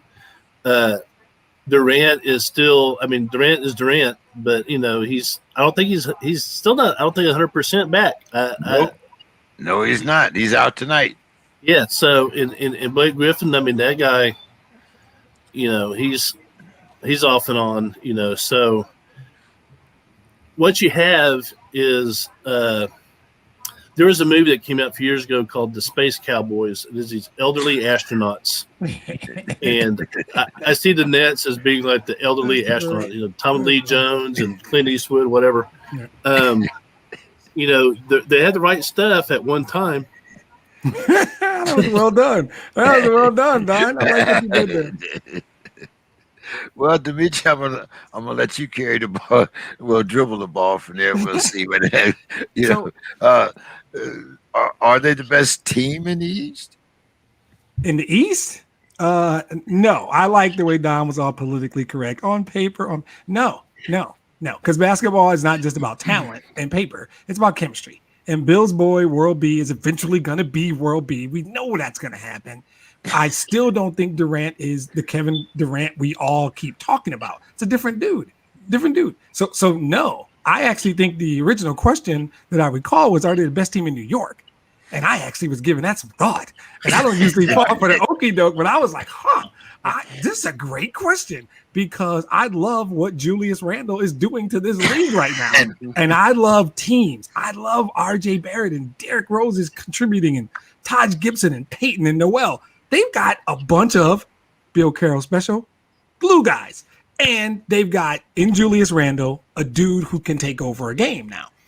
I was ready to jump into can the Knicks beat the Nets 4 out of 7 games. I am still a big time Giannis guy, and I think they are quietly still a really good team. We'll wait. All right, I don't think they're the best team in the East. To answer your question, I'm still ready to talk about. I don't know if they're the best team in the. Well, I don't know if it's the best team on paper. Yes, can the Knicks beat them 4 out of 7 times? I think so. It's going to be fun to watch when Bill's boy goes off and takes the second half off because he needs to contemplate his future. We know that's going to happen at some point. Well, I get a little, frustrated talking to you pawns too, but, Clint, what's your thought there? My thought is exactly what Demetrius said. I said, are they the best team in New York? And I was like, well, of course. Wait a minute. Right. I'm not sure. Great question, James. Yeah, I'm not positive they are the best. I'll say this. Who would you rather watch?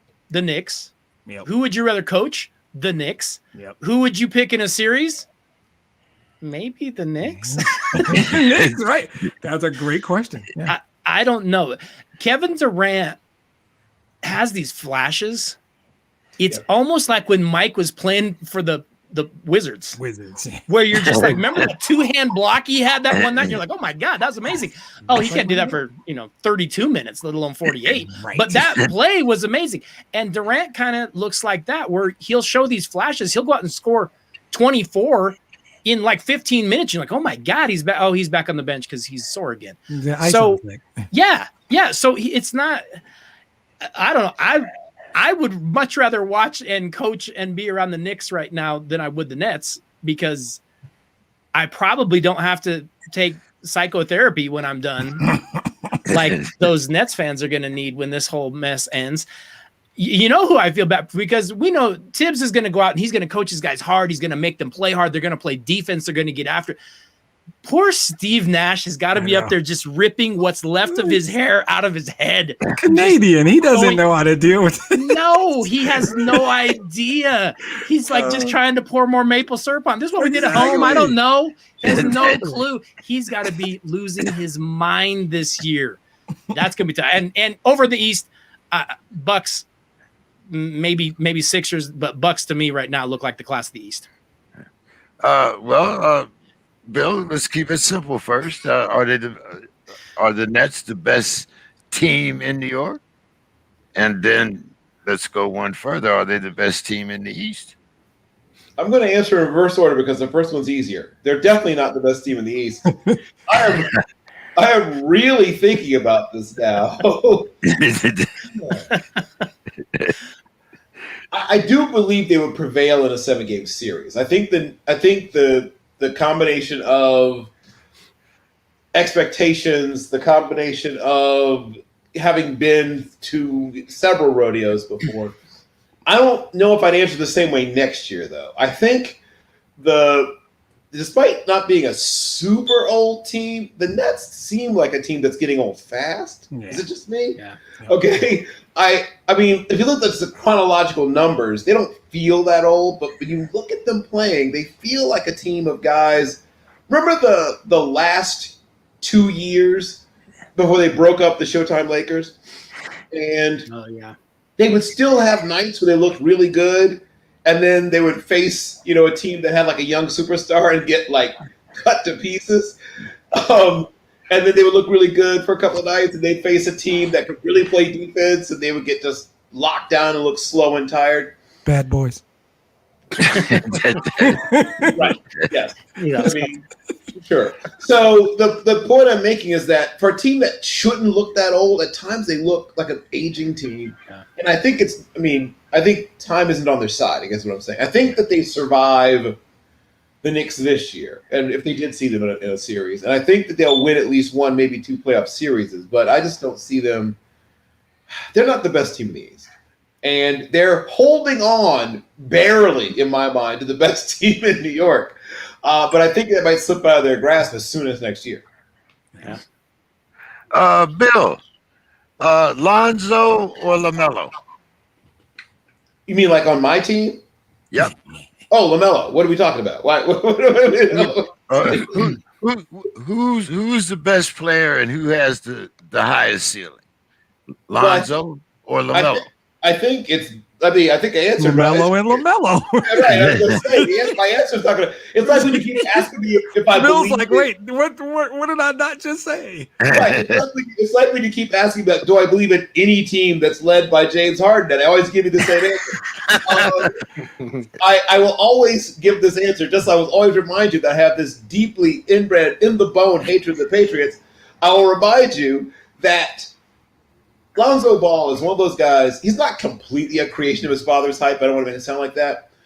But when Ben Simmons is a big, talented point guard who can't shoot, we point out all the other things he does at such high level, and it's kind of sort of okay.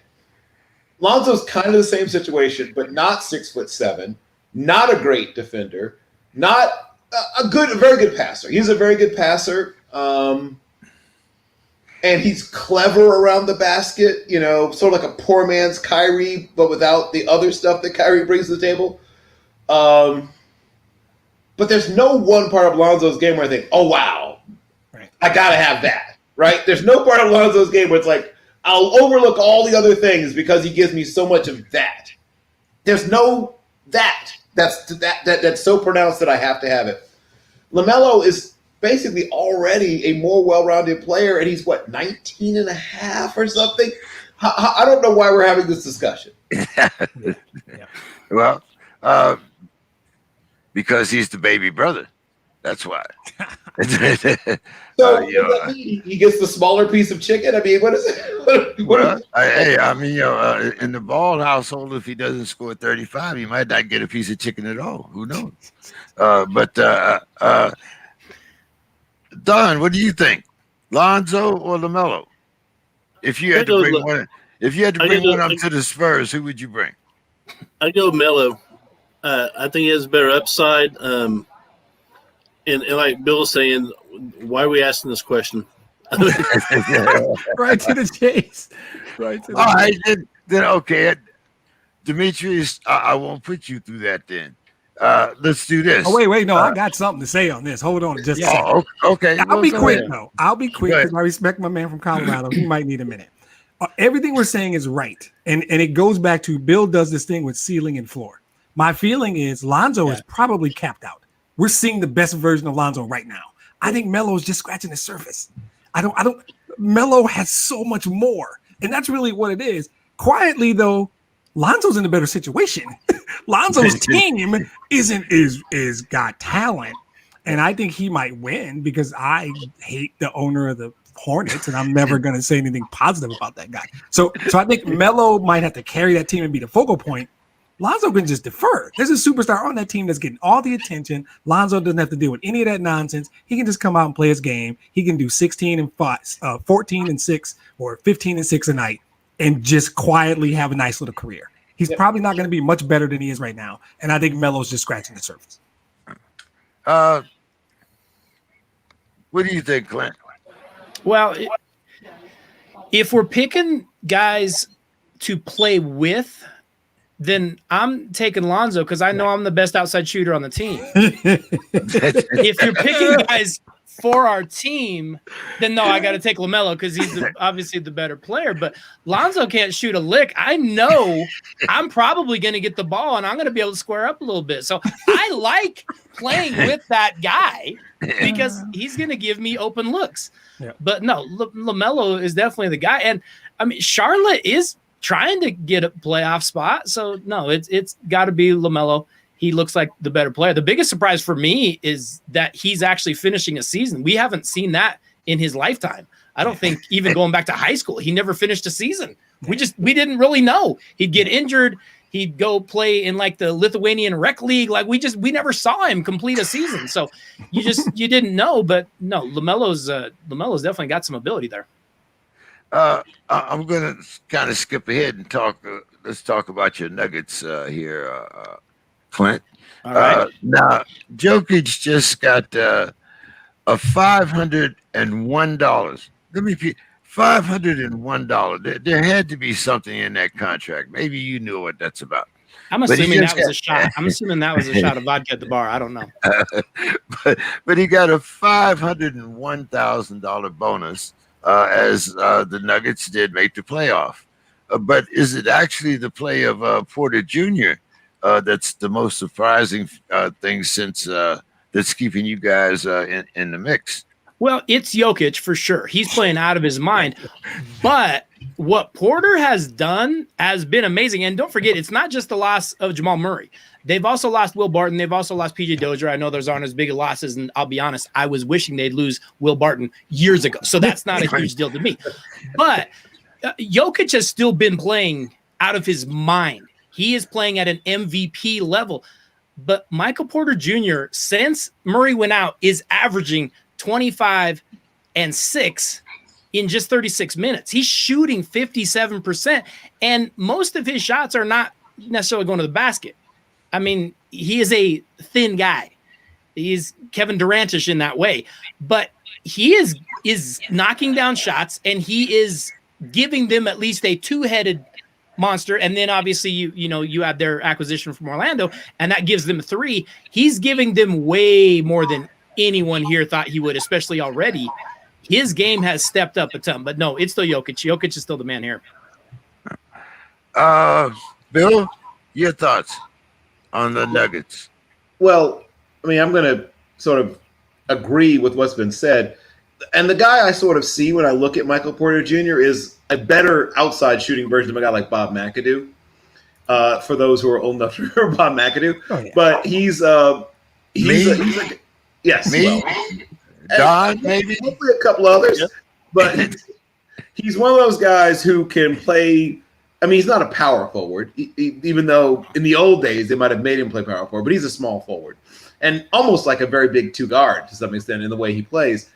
And fun fact, an AAU teammate of Drew Lock, right? So there we go. Yes. Shout out to Drew Lock, who was a former Hooper. But by the way, could Drew Lock play point guard? Because I've seen his decisions. I'm saying no. Continue. But he was a guy that, once again, we talked about staying healthy. That was the only real knock on Michael Porter Jr. coming out. He was a guy that seemed to never be able to make it through a whole season, as was earlier alluded to. But that's the first thing. He's finally managed to stay healthy. If he stays healthy, he's going to be a star. Maybe not a superstar, but maybe that. But definitely a star. Like definitely a guy that we talk about as, wow, that guy can really play. And despite, like I said, the ravages of injuries they've been hit other players, but luckily not Michael Porter Jr. So he gives them a chance. And the fact that obviously we talked about, Jokic, who is a rare kind of player, partially because he doesn't look like he should be that good. We've talked about that, but he doesn't have the things that scream superstar at you until you watch him play, right? None of his testing numbers, nothing, anything else you can find says, oh, this guy's going to be a dominant player. But you watch him play, right? And, we talked about the sort of Sabonis-ish kind of comparisons, but pretty healthy RB to Sabonis kind of comparisons.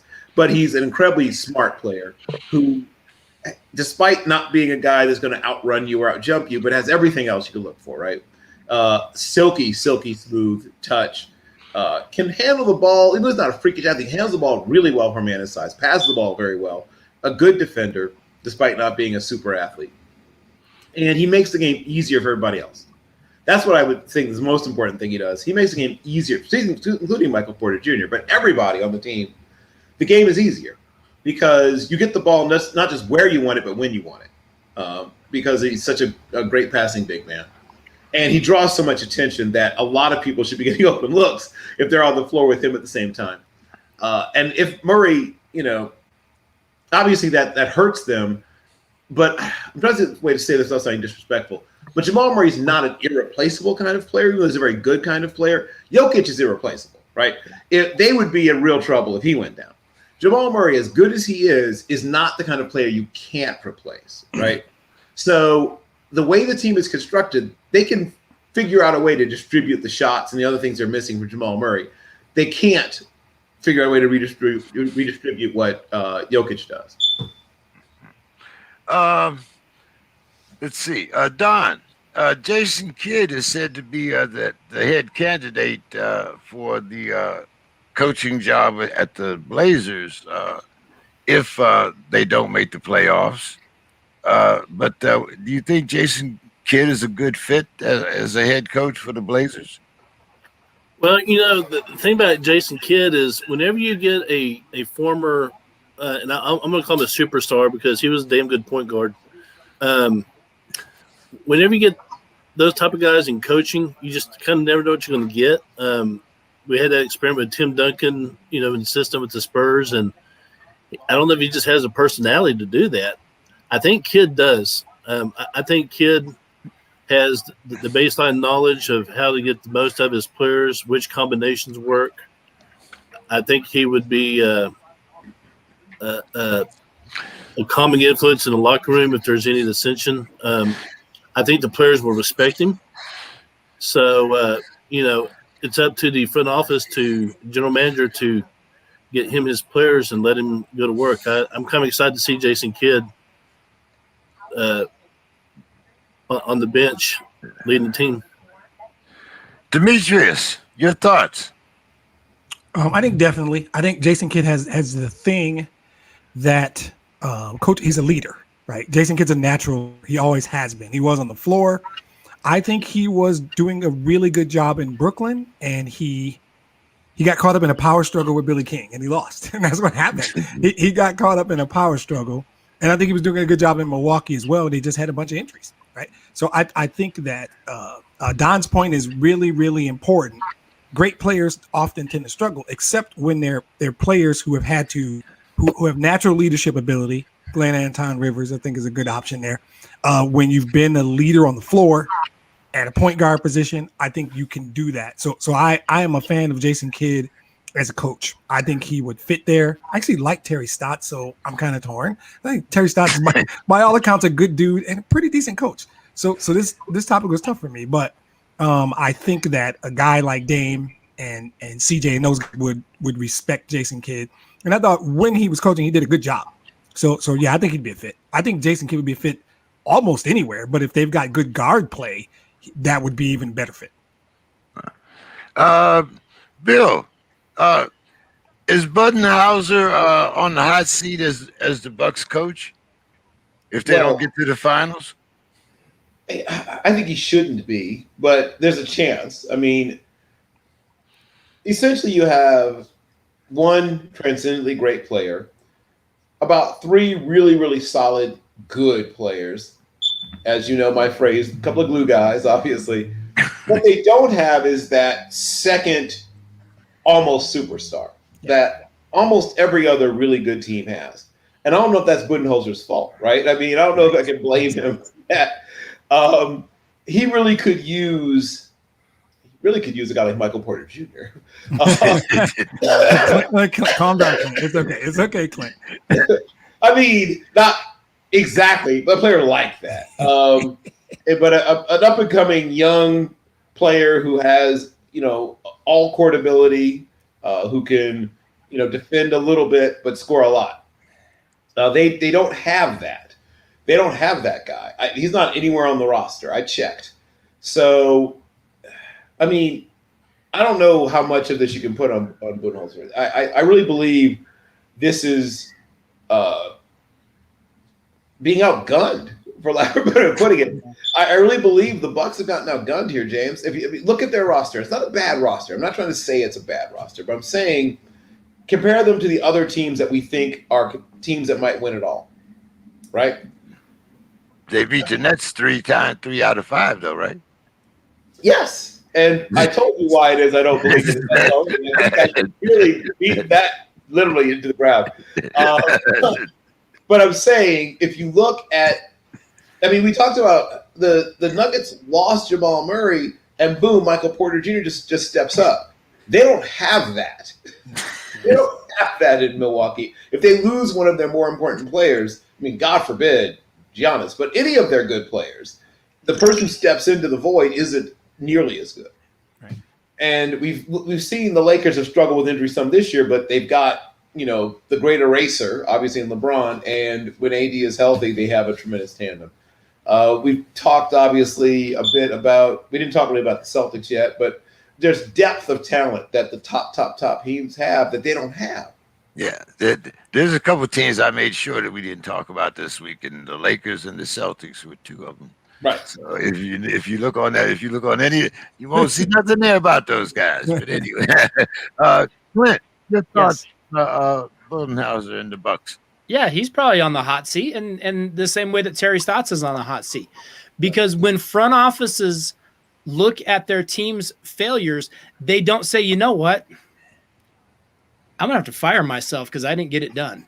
They go, that coach is gone. He sucks. He's an idiot. Did you see all the gifts I gave him? So because front offices refuse to fire themselves, yes, both of those coaches are on the hot seat when they probably shouldn't be, because if you look at both Portland and at Milwaukee, exactly what Bill said, you can make a case neither one of them have really upgraded their roster to the point that you're saying, no, they've got some horses. They have got some people that can step in. If someone goes down, they've got a 2 or 3-headed monster night in, night out. Neither one of them has that. Portland is looking at a 5'11" guy that is amazing.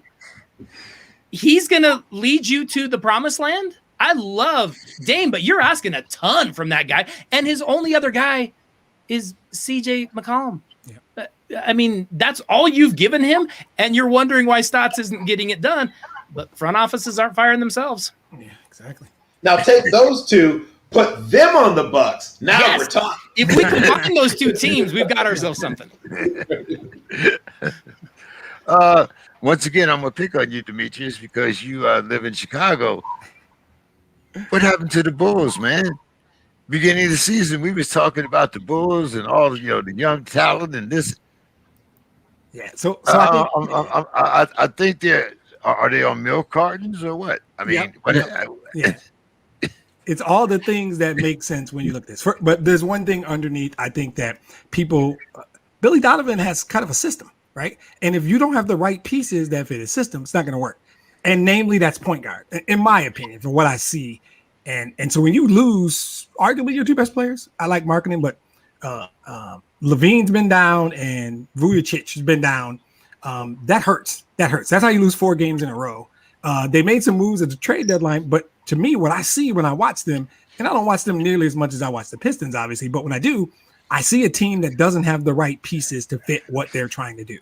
And so like whether it's Satoransky, the point guard, who is a good player, can play in a lot of places, I don't know he's a fit for Billy Donovan's system.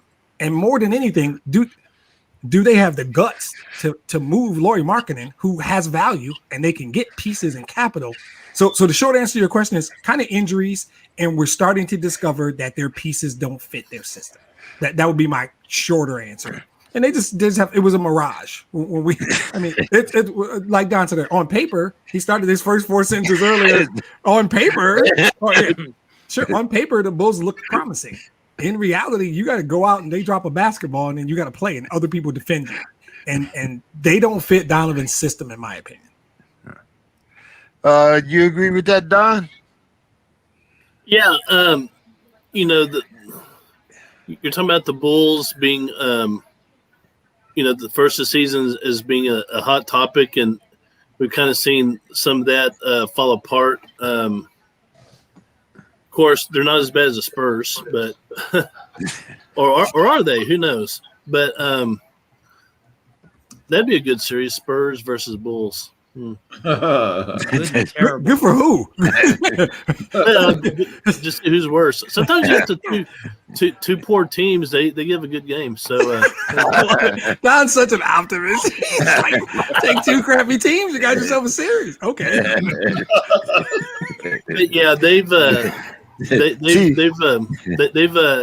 not TCU against South Alabama, Don. I mean, what's up? No,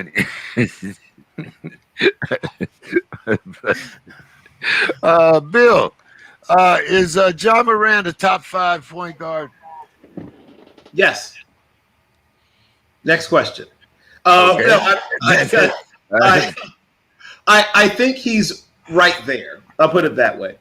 I still would like to see him tighten up in a few areas. I think sometimes he goes for a little more sizzle than steak occasionally. And he can, though he can defend, he doesn't always keep up the defensive intensity at the level where elite level guards do all the time. But I mean, yes, I think it's hard to find 5 guys I definitively put ahead of him. I'll put it that way. He's certainly in the discussion. Don't skip me on this question. I'll wait my turn, but don't skip me on this one. Okay, I'll give you this question. Then is John Moran a top 5 point guard? No. This is a classic James King okey doke. I respect the hell out of Bill. This is some James King okey doke. Here's the deal: John Morant is not a point guard. That's the first problem. If you force me to, look, here's the deal. I'm going to establish my credentials. I was born and raised in Michigan. I'm a Michigan State Spartan, and I grew up in the 80s. So I know what point guards look like. Irvin Johnson Jr., and to pay respect to my friend Bill, Isaiah Lord Thomas III. That's what point guards are. I know what point guards look like. John's not a point guard. He might be one of the top 10 players, but John's not a point guard. And if you tell me name 5 dudes, easy. Russ, take him every day of the week. I love Trae Young, maybe more than most people. I would take Dame. I would take your boy World B. Flat. And I am a flat-out Chris Paul groupie.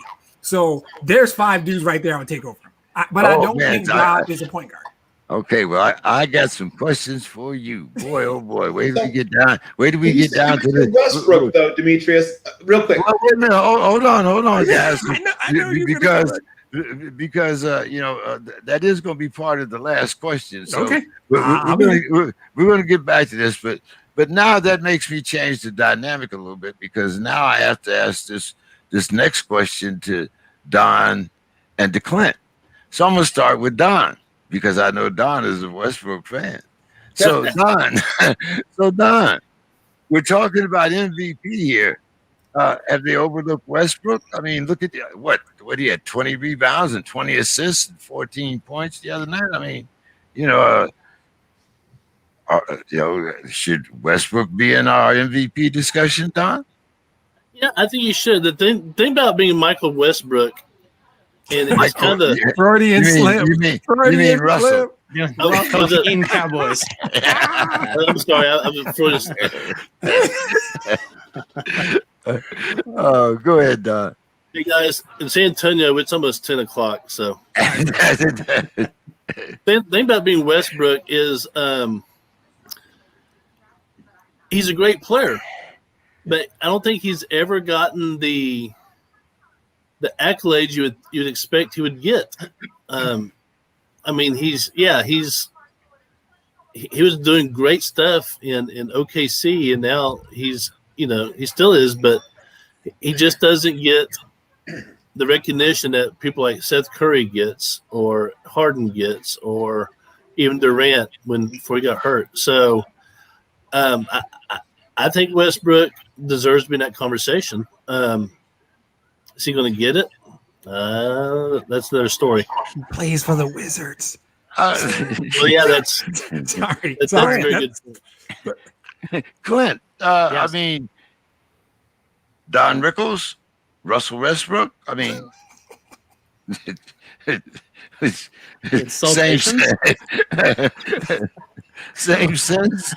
No respect or what? No respect. I love Russell Westbrook. You want to talk about a guy to go to war with? I love Russell Westbrook. He's going out and putting up 22, 11, and 11 every single night.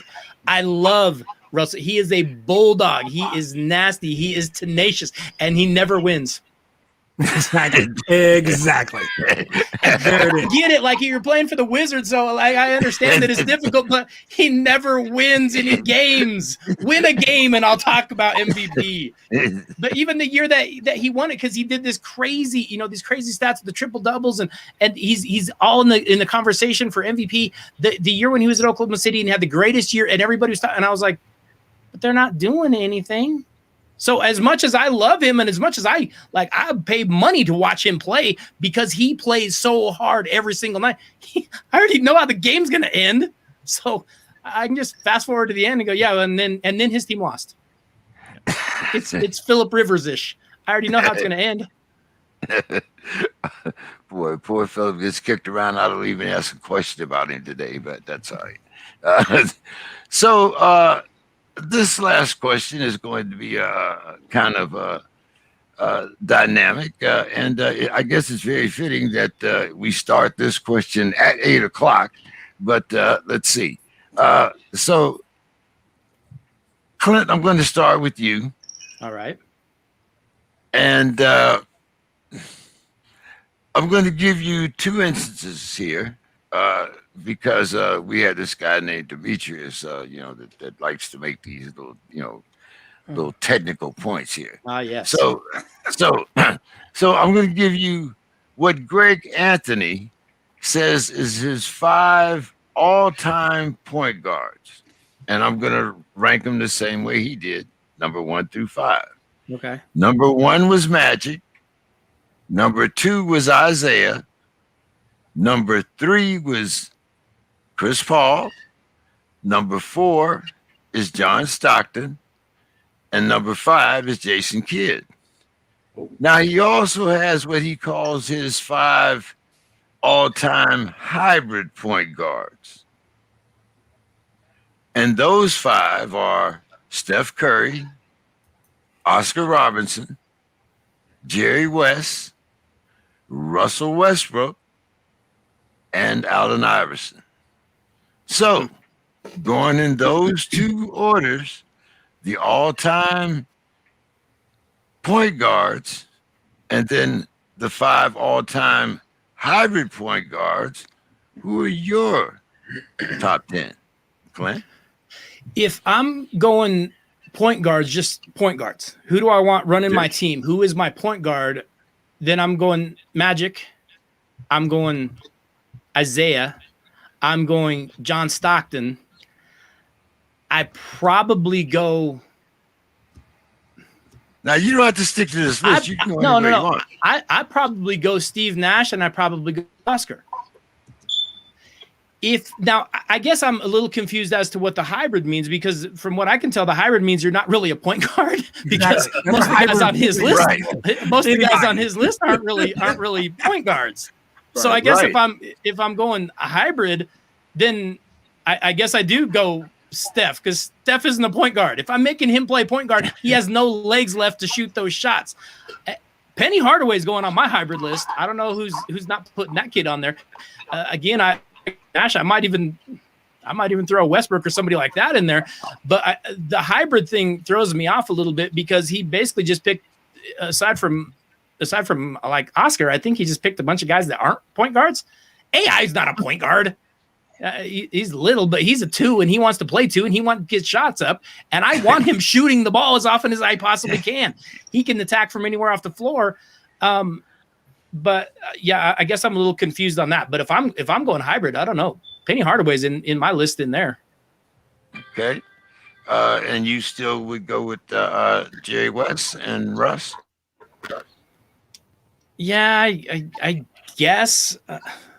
Russ drives me crazy because I already know he's – no, I'm not going Jerry West because Jerry West, again, is not a point guard. Jerry West is a two. He's a two, and he's one of the greatest shooters ever, but he's not a point guard. So, no, I'd probably go hybrids. I'd probably go Nash, Penny. I guess Steph Curry can play point, and Oscar, I don't know, something along those lines. Okay. Don? Well, I'm going to go along with that idea there. The hybrid thing, to me, I'm looking at the hybrid, and those are like pure shooters, more of the twos than our point. But if you go to the point guards, Magic, of course, at top list.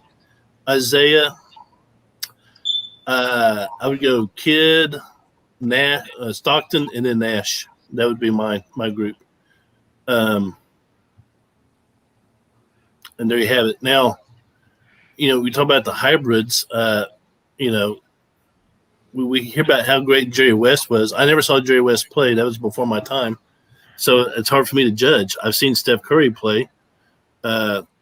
Oscar Robertson was awesome, but I never saw him play. I mean, I just see YouTube clips. So, why am I the only guy here that's seen everybody on this list? Because you're on the we can tell you the answer if you want us to.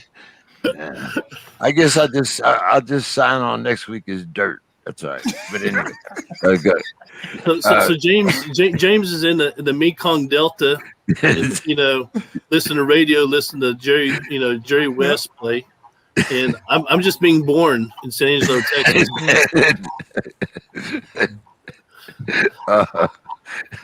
That's right. I didn't even get to watch the '78 Olympics. So. The '68 Olympics. Sorry. Anyway, let's see. Bill, no, Dimitri. I don't want Bill to steal your thunder here. So plus we lost Bill, so that's great. So I'm taking this time too. Like I said, I gave you guys my credentials on how I feel about point guard. So this is not that difficult for me. I'm going to go back to I don't know what the hell. What is it called? Hybrid? Is that the word? I don't understand that. I know what a point guard is, and so the list to me is easy. It starts with there he is. I'm not gonna take Bill's time. It starts with Irv and Isaiah.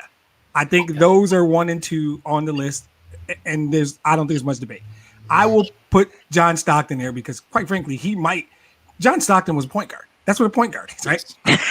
And I like Jason Kidd because he also defended, but Jason Kidd was a really good point guard.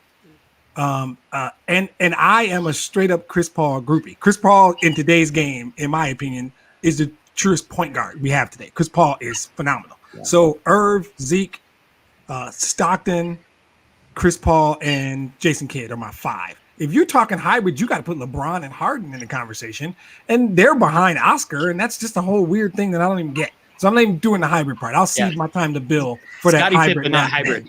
Right, yeah, that hybrid nonsense. Mr. Carroll is more equipped to handle that than me anyway. Well, if you're talking about hybrid and you put Isaiah as a point guard, could you put Joe Dumars as your hybrid? No. Joe Dumars didn't handle. Joe Dumars played off the ball. Joe was a 2. Right. Right. Greatest defenders and shooters ever, but he was a 2 all day. A lot of these guys on Greg Anthony's hybrid list are 2s. Mm-hmm. That's why I was asking. But to me, go ahead, Bill. To me, the hybrids are the guys that are going to combo guards, right? Earl Pearl Monroe was a combo guard. Yep. Right. He played point a lot. He also played some too, but he was getting shots up no matter what position you put him at. He was getting shots up. And Jerry West, even when he played with Gail Goodrich, was still leading the Lakers in assists virtually every season, right? People forget that he was the best passer on the team, whether he was the point guard or not. So I guess that's what we're talking about. And yes, I could see putting a guy like Penny Hardaway in that and LeBron in that. And I guess even to a certain extent, the big O Oscar Robertson. So those are my hybrids, I guess, are Big O and Earl the Pearl, Jerry West, Wilt. Penny, those kind of guys. And LeBron, I guess, would have to be in there as well. The pure point guards, I guess, is what we're talking about now. The pure point guards. Well, obviously, it's guys like Stockton. It's guys like the aforementioned Isaiah Lord Thomas, who is, sort of what I picture when I think about the point guard. Even a guy like Nate Tiny Archibald, who I don't think gets nearly enough love for what he did. Most of his career, obviously, on really bad teams, and he goes to the Celtics, and, it's a whole different deal. That must have been like waking up Christmas morning every time he went to practice after, dragging around those teams he played with in, was it not St. Louis? Where was it the Kings were before they moved? Kansas City. Kansas City. Thank you. Dragging around those Kansas City Kings teams he was on. That poor man. But, he was truly, truly, truly, truly great. I would have to toss in, obviously, I think we mentioned most of them. Nash, I think, is a guy that I'd have to, as much as I liked, and I really did like Jason Kidd, he doesn't quite make my list, but he's close. He's one of those guys that just barely missed. When I think about, you can go back to Bob Cousy. He wasn't much of a shooter, but, one of the guys sort of invented fancy pass, not invented, but popularized. There were kids doing that on the playground for years before that, but to the NBA, brought in the sort of sizzle to the steak of passing the ball. It wasn't just, hey, here's a nice solid 2-hand chest pass and a handshake. But yeah, guys like that are the pure point guards, the guys who don't care if they score. And of course, CP3, right? The guys who, if they score, it's fine. If I don't, it's fine. But yeah, those kind of guys. And I guess when he says hybrid, some of those guys are getting their shots up no matter what. You can call me a point guard if it makes you feel good, but I'm getting my 22 points. Regardless, I hear you. Well, guys, once again, everything is going right on time here. So, Don, I'm going to come to you first. I know it's getting a little late down there in San Antonio. So, Don, why don't you give us your final thoughts and tell everybody where they can find you on social media. All right, so final thoughts. Well, it's finally glad to be back on the show again. I should be back. Baseball season's over, lost in the playoffs, and so hey, we're on the we're just coasting through the school year now, so we're on the downhill, and just 4 more weeks left. I get to enjoy my summer. Final thoughts. Sad news if you're a Texas Longhorn fan. The great Steve McMichael from the 85 Bears, All-American at UT, has been diagnosed with Lou Gehrig's ALS. Back in 1990, I was in the weight room at UT, and he came in with some guys and started getting in the weight room, and one of the guys came up to me and said, "Hey, can you spot me on the bench real quick?" And I'm like, I looked, I said, "Holy shit, that's Jim Belushi."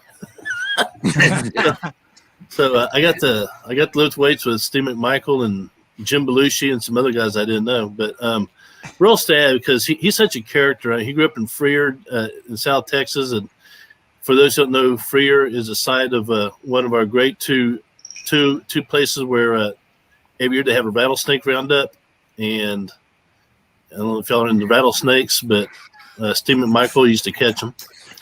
The other sad news in Longhorn Nation, the younger brother of Sam Ellinger, our quarterback this past year, was found dead in his apartment in Austin. Jake Ellinger was a walk-on linebacker, and he had been diagnosed with the heart condition and he did not play this year. We don't know what the cause of death is just yet, but there's a lot of speculation it might be related to a heart issue. Their father passed away after running a marathon. The Ironman, whatever it's called. Triathlon. Yeah, and he dropped dead after completing that. So, these heart ailments, if they go undiagnosed, they can really kill you. But sad, the guy was only 20 years old, and just devastating. The mother, she lost her husband a few years ago to a heart attack, and now her son's been found dead, her baby. So hearts go out to the Ellinger family. Sam Ellinger just got drafted by the Colts. So just keep them in their prayers. Yep, absolutely. Hey, thank you so much, Don, and look forward to talking to you next week.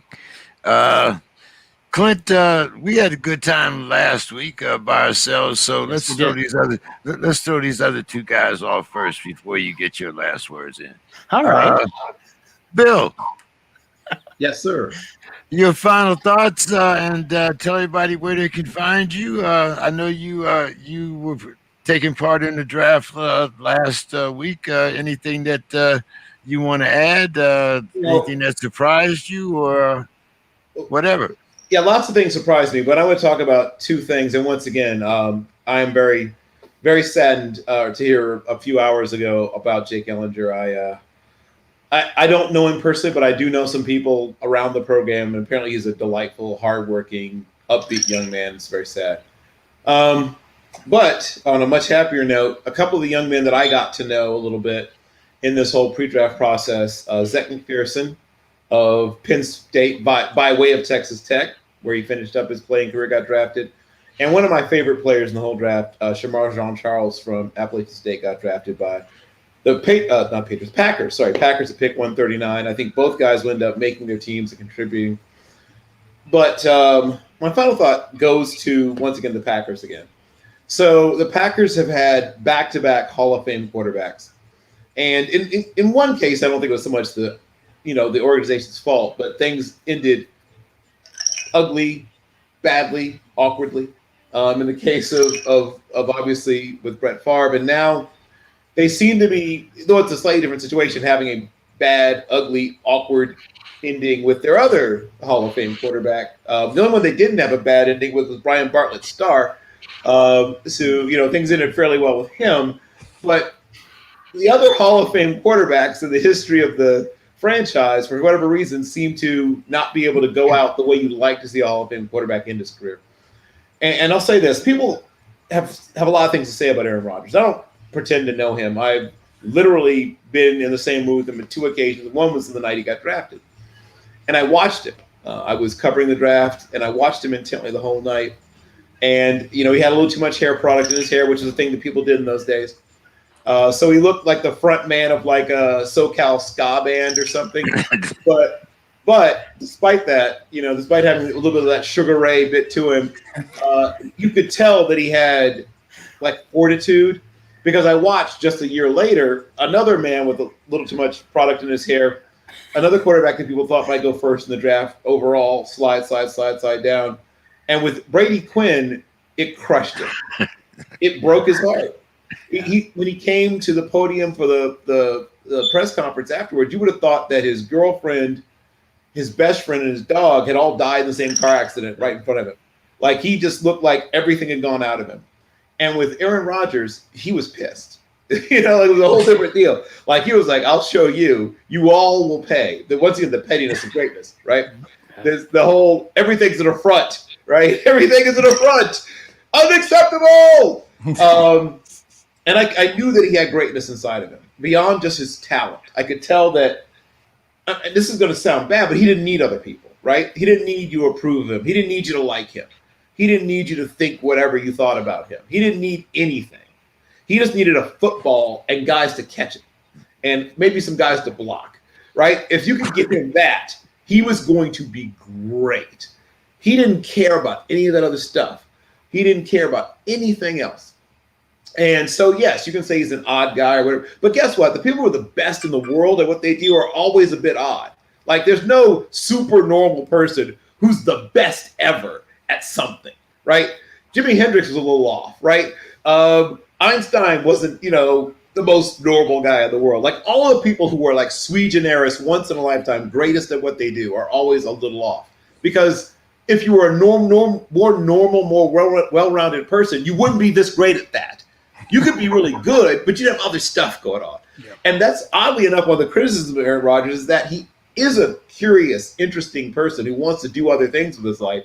He's not all ball all the time, but there's a part of him, even when he's doing other stuff, it's like when your computer is doing something in the background, it says such and such program is running in the background. The football part of Aaron Rodgers is always running in the background. That's why some of his relationships haven't worked out. That's why whatever else is going on in his life, even with other people in his life who you would think would be super important to him, it's always running in the background. Football is always going in the background. Don't be fooled. People say, "Oh, I don't know if he cares about football." You've never been around Aaron Rodgers. I was only around him twice, and not for very long, but you could tell that there's a part of him almost pathologically focused on being great at football at all times, running, even when he's doing other things. So you can choose to dislike him, and he's not always likable. That's fine. But don't doubt for 1 second that he's dying for a chance to show the Packers or whoever this time, because the pain is of greatness. If he gets to go, if he sits out 1 year and then shows up in Minnesota next year, dun dun dun, right? Oh my God, that's Aaron Rodgers walk-up music, right? He'd love that. He would love that, right? Because he's petty, but he's great. He's greatly petty, and he's petty because, at least in part, because of his greatness.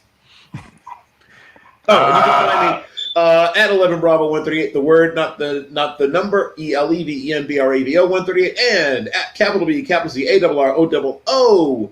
No, not double O. I knew I'd mess it up one day. Capital B capital C ARROOL 138. At 2 Twitter feeds, no waiting. See you later, Joe. Have a great one. Demetrius. Yeah, so again, appreciate the opportunity. Love the time with you guys. Welcome back, Don. Great to have you. I like to use my final thought to recognize and celebrate. This is kind of my thing. And so although we don't talk about it a lot, we have not talked about it at all tonight. In my heart, I am a massive baseball fan. I'm a massive baseball fan. And whenever I get into these conversations about the greatest baseball player of all time, it generally centers around 3 guys. Everybody else is battling for 4th place. And all due respect to Babe Ruth, because he was a phenomenal player, pitcher, but we could do that. And William Henry Aaron, rest in peace. Right. 90 years ago today in Westfield, Alabama, I'm here to tell y'all the greatest player in the history of baseball was born. And I could take this podcast to 3 hours if I start listing all the stuff he did, right? The one that stands out to me, and there's a ton of them, right? It's a 302 lifetime, all this great stuff. The one that always stands out is he made the All-Star game 24 times, which means 20 years into the league, he was still one of the best. 21 years into the league, he was still one of the best. True greatness, and this isn't my line, I wish it was, but I'm stealing it from somebody. True greatness encompasses longevity. You have to be great for a long time. 5 tools. Nick, I love Hank Aaron. I think Babe Ruth was a phenomenal player. I don't think there's enough conversation about the guy who turned 90 today, who, in my opinion, I don't really think it's a contest, but I will respect the conversation around the other 2 guys. Willie Mays turned 90 today, and I think that's a great thing. I'm thrilled that Willie Mays is still with us, and we have to look him up and go, wait, what? Wait, I'm sorry, what is that? 24-time All-Star? Did they make Tom Brady? Okay, but he's the outlier, right? In a time where they didn't have supplements, and they didn't have equipment, they didn't have batting gloves, maybe. I don't know. Willie Mays was great. Willie Mays was great, and I'll leave it at that. Happy birthday, Willie Mays. I don't know. They might have had avocados though. I mean, yeah, man. Hey man, as always, man, always good Thursday night chopping it up with everybody. But hey, I want you guys to know that Clint and I last week, for as much as I talk about how much on time we stay, me and Clint talked for 3 hours. Y'all did over. I knew it. I was gonna say. I bet they did well over 2 hours last week. So, Clint, good job, guys. Good job. Give us your final thoughts, man, and tell everybody where they can find you. You can find me at Daily Dose Sports, Twitter, Facebook, whatever. Daily Dose Sports. I think we can see some maybe some gear up there. Yeah, we got some Daily Dose Sports gear up there. Yeah. Yeah, put it up there. So we got that up there. No, last week we had a good time. We just went through the whole first round and we kept going. Okay, we'll stay till the 20th pick. Okay, we'll stay till the Steelers pick. Okay, we'll stay. You know what? Let's just stay to 32 because we're just gonna knock out the whole first round. So that's what we did. So that was a good time. Willie Mays is the best baseball player to ever play the game. No question about that. At least none for me. So yeah, good call on that. I've got a couple things. First off, a little bit of what Bill said as well. Aaron Rodgers is a freak. Aaron Rodgers, I know two guys that won Super Bowls and walked off into the sunset. Just kind of lobbing that out there. They both, finished at the same place. So you might just want to do the same thing here, but maybe, go back to back like, somebody did. But we'll throw that out there. Fellas, I've got some good news and I've got some bad news. Now I've got some more bad news. So I've got some good news. My daughter made her high school JV team. I'm going to be missing a few Thursdays. Yes, thank you. She's a goaltender. She takes her basketball skills, doesn't really understand soccer all that much, but she plays basketball in goal. So she's, she can do that. So she's made JV. So I'm going to be missing a couple weeks when I can come in, keep sending the invites. Cause when I can come in, I definitely will, but they've got games Tuesday, Thursday. So I will be missing a few weeks over the next month and a half, something like that. But I'm excited about that. The other bad news is that I've got to watch soccer. No, you're watching your daughter. You're not watching anybody else. You're 1,000% correct. I'm watching one kid. The only thing is when it's one thing when it's your son. When it's your daughter and she plays goalie and she's the last line of defense, I always swore I would not be that parent. Fellas, I am shrieking like a little girl with pigtails that someone just knocked off her bike with the banana seat because I'm just like, she's going to get scored. It's so scary. It's horrifying to have her back there. I'm just praying she, has a good season. But yes, I may miss a few weeks, but yes, I'll be out doing good things. So you just got to teach her one thing. Every time she blocks a shot, she's got to pay homage. She's got to pay homage. Here's the thing, though. You're going Mutombo. The latest I've seen with the wagging of the finger is Justin Simmons, and usually it's when the quarterback overthrew the wide receiver. He didn't do anything; he just missed. Right. So yeah, I struggle sometimes with the wagging of the finger, but yeah, I'll be sitting at soccer games for a few weeks here. Congratulations! Thank you. It's awesome. It's awesome. It's a soccer dad. Soccer dad. Oh my god. Yeah. So Don, I guess you'll have to be the token white guy. Yeah. You're all about diversity, Don. We need you, man. Hold it down.